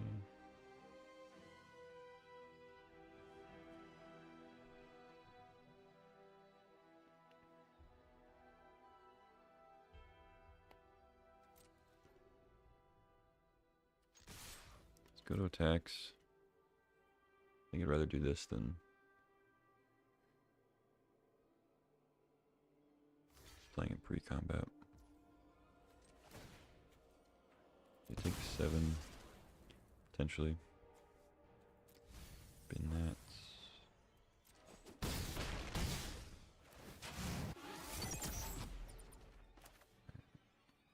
And I guess I'd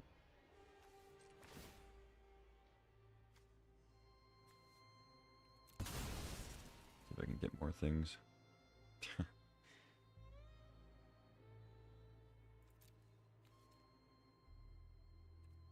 Yeah, it looks like plenty.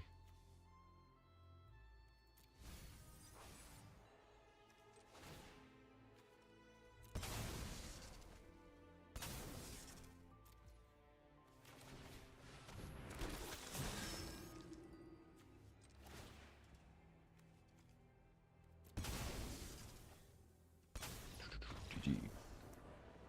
Nice.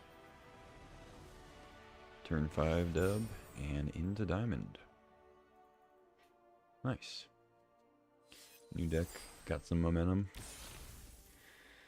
Took us into the diamond. So now we're double diamonded up. In tier 4, tier 2. And I think that may have been our last win. 14th win. Okay. Last win that gives us gold, so it's a good place to stop. Got up to diamond 4 in constructed. So Mythic's kind of on the doorstep, sort of. We have, I think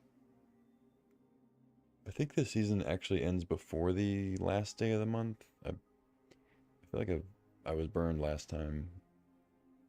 Last time I did this because the season ended on like the 28th or something like that.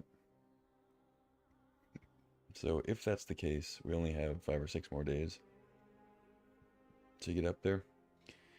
I know I didn't crack the daily thing, but it's still there. It's not like we've missed out on the gold. We have room for up to 3. So I'll have at least 500 here, plus the 750 for tomorrow. So I'll definitely be able to do a standard event tomorrow.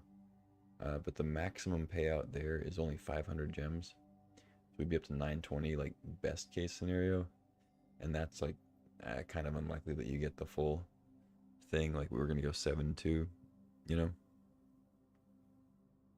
It's possible, but on average, I'm probably looking at like 200 to 300 gems. Should put us up to like 700-ish. It's less than half of what we need. Which means we need to do another standard event, which would take another 2 days. So I think we might be out of luck because of the whole alchemy debacle, partially.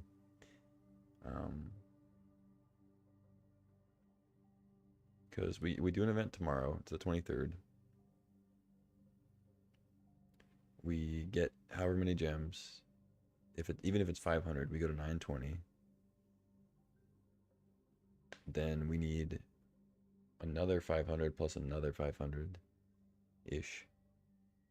We have some room to maybe not get 500, but essentially we need to do 3 standard events at least. Because of the amount of gems we have is awkwardly at 420 and not over 5. So, but we can only do an event every 2 days. So if the season ends on the 28th, I think we might be screwed.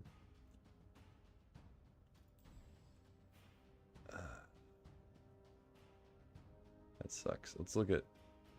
you don't get anything for this, right? Yeah. Just a card.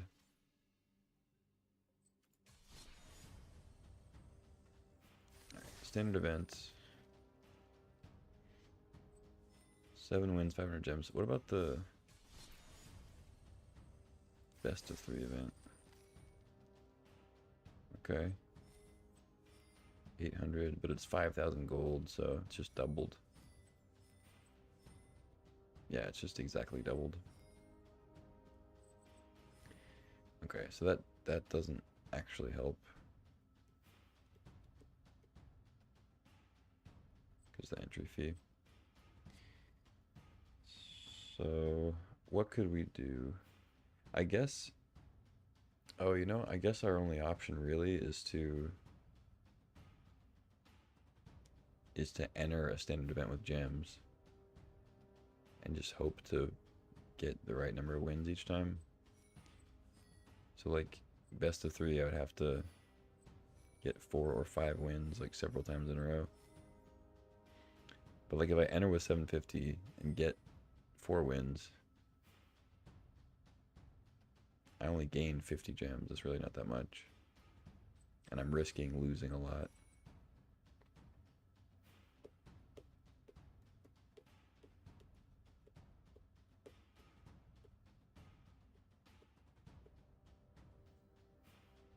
It also doesn't rank up. Well, this is an event. Of course it doesn't rank up.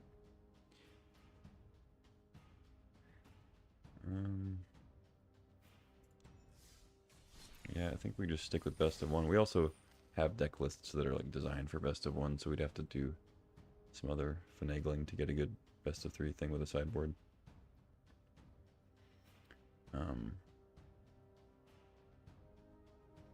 But yeah, this, say I get 500 tomorrow. I go 2 more days to get enough for an event. That's the 25th. Say we get 500 more and get lucky. Then it's the 27th.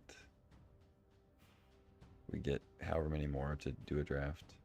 So we can maybe, potentially, maybe do a draft on the 27th in 5 days from now. Which may or may not be the last day of the season. Or second to last day. Alright, but you know, if we get that draft and we can roll it into another draft, we only, like, we're so close. We're so close. We're Diamond Tier 2, 1 pip, so, like, even a 4-3 gets us, if we win the first one, we go up to Diamond 1. Say we, like, lose 2, we get to tank those 2 losses because we just moved up. And then if we win 3, we're, like, Diamond 1 with 3 pips. We only need 2 wins. Like, it's very feasible if we can actually get to the draft. And there's always the chance that we just, you know, get a 7-1 deck or a 7-2 deck and actually just make it all the way there.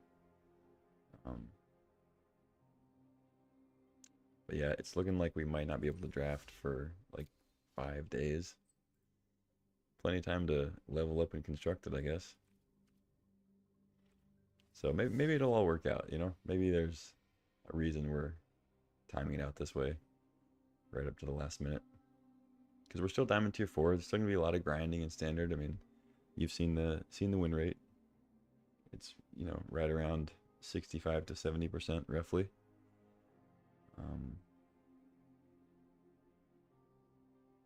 So yeah, I mean, it'll definitely take some grinding to get up through Diamond. It's 6 pips for each thing, so, you know, I don't know. I'm not gonna do the math, of course, but like, I assume it's gonna take 50 or so matches. But yeah, anyway, that's it for today. I'm not gonna be streaming any Vintage Cube till after this is all over, I think, unless I change my mind. It's always a chance, I guess. But yeah, that's it for day 21 of No Money Magic. Thanks for tuning in. Thanks for watching. And yeah, take care. I'll see you next time.